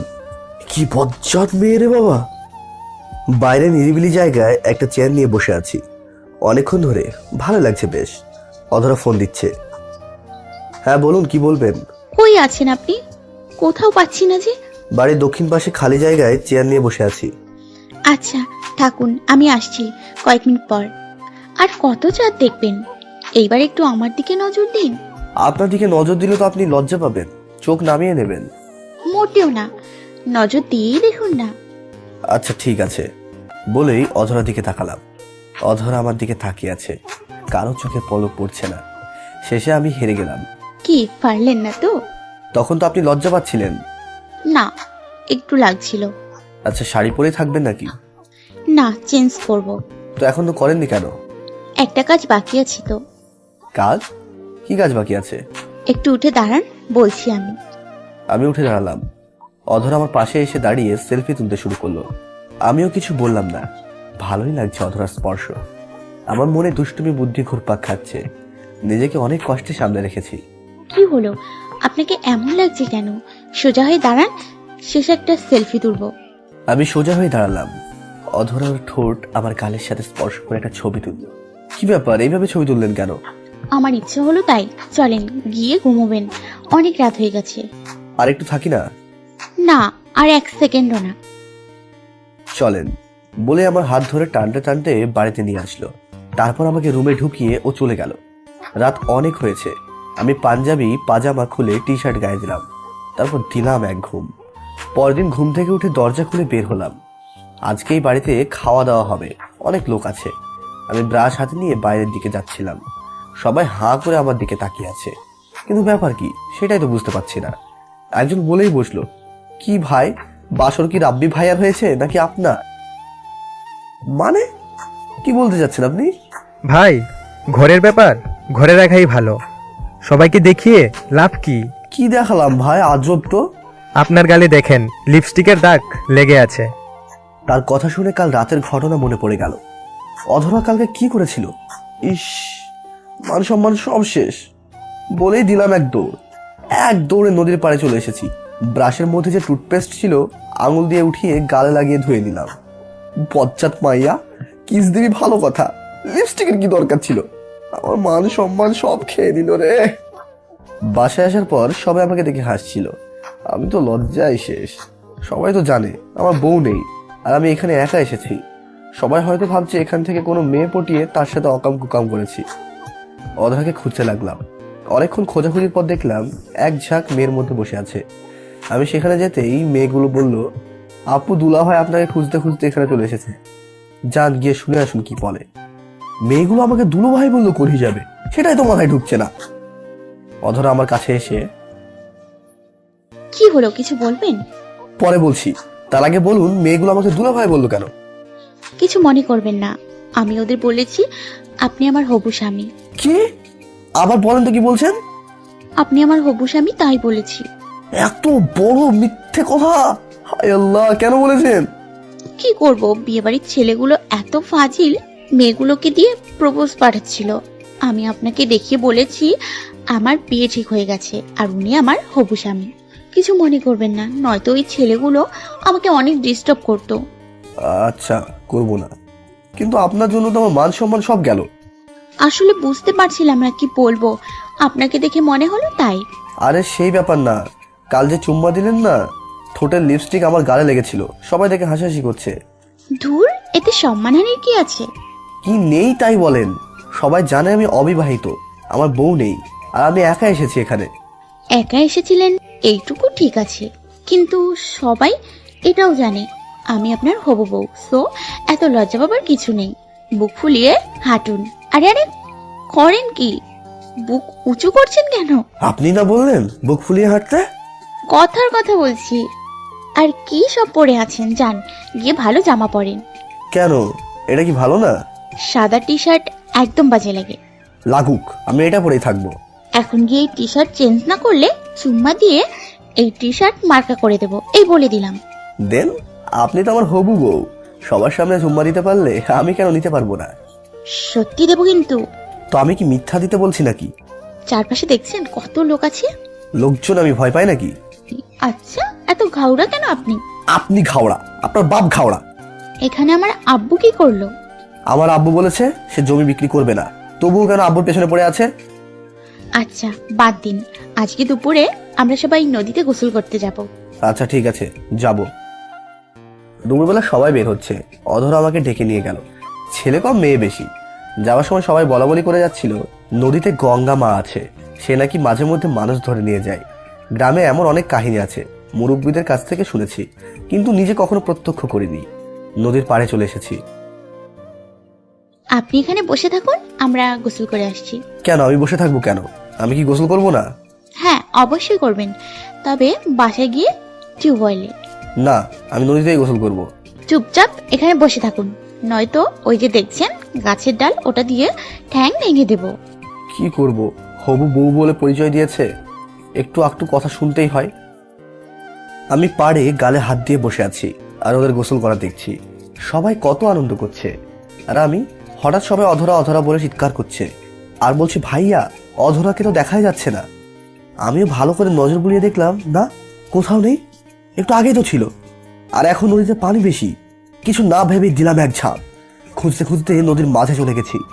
আমি সাঁতার জানলেও বেশি পানিতে সাঁতার পারি না, ডুবে যাই। আমি ভুলে গেছিলাম আমি নিজেই ডুবে যাচ্ছি, পানি খাচ্ছি ইচ্ছা মতো। অধরা উঠে বলল, কি রে মামুন কোথায়? সবাই বলল তুই যেভাবে বলছিলি সেই মোতাবেক করলাম। ও নদীর মাঝে চলে যায়, তারপর তো আর দেখছি না। আরে তোরা করছিস কি? তোদের না বললাম ওকে নদীর মাঝে যেতে দিস না, ও ডুবে যায়। তারপর খোঁজা শুরু হলো। কয়েকজন মিলে ধরে উপরে আনলো, জ্ঞান নেই। পানি অতিরিক্ত খাওয়াতে পেটে চাপ দিয়ে পানি বের করছে, নিঃশ্বাস নিতে কষ্ট হচ্ছে। সবাই বলছে মুখের মধ্যে ফু দিতে, নিঃশ্বাস নেওয়া স্বাভাবিক করতে। সবার কথা শুনে অধরা নিজেই মুখের সাথে মুখ লাগিয়ে ফু দিয়ে নিঃশ্বাস নিতে সাহায্য করছে। কিছুক্ষণ পর আমি চোখ মেলে তাকালাম, সবাই ভেজা কাপড়ে দাঁড়িয়ে আছে। আমি চোখ মেলে তাকিয়ে দেখি অধরা পাশে বসে আছে, আর ওর চুলগুলো তখন আমার মুখের উপরে আছে। আহা কি সুন্দর চুলের ঘ্রাণ। এখন কেমন লাগছে? মরতে মরতে বেঁচে গেছি, নিঃশ্বাস তো নিতেই পারছিলাম না। সবাই বলল, বউ থাকতে এত চিন্তা কিসের? যাই হোক, ফ্রিতে মুভির কিছু দৃশ্য দেখতে পেলাম। এই তোরা চুপ করবি? ওই কেউ কি ছবি তুলছিস এত সুন্দর একটা মুহূর্তে? হ্যাঁ আমি তুলেছি, এই দেখেন দুলাভাই আপনাদের রোমান্টিক দৃশ্য। তারপর আমি সুস্থ হয়ে বিয়ে বাড়ির কাজ সম্পূর্ণ করে বাড়ি চলে আসি। আসার পর মা বাবা সবার সাথে কথা বললাম। এভাবে আমার দিন চলতে থাকে। তার মাঝে অধরা তো আছেই। কিছুদিন পর আমাদের বাপ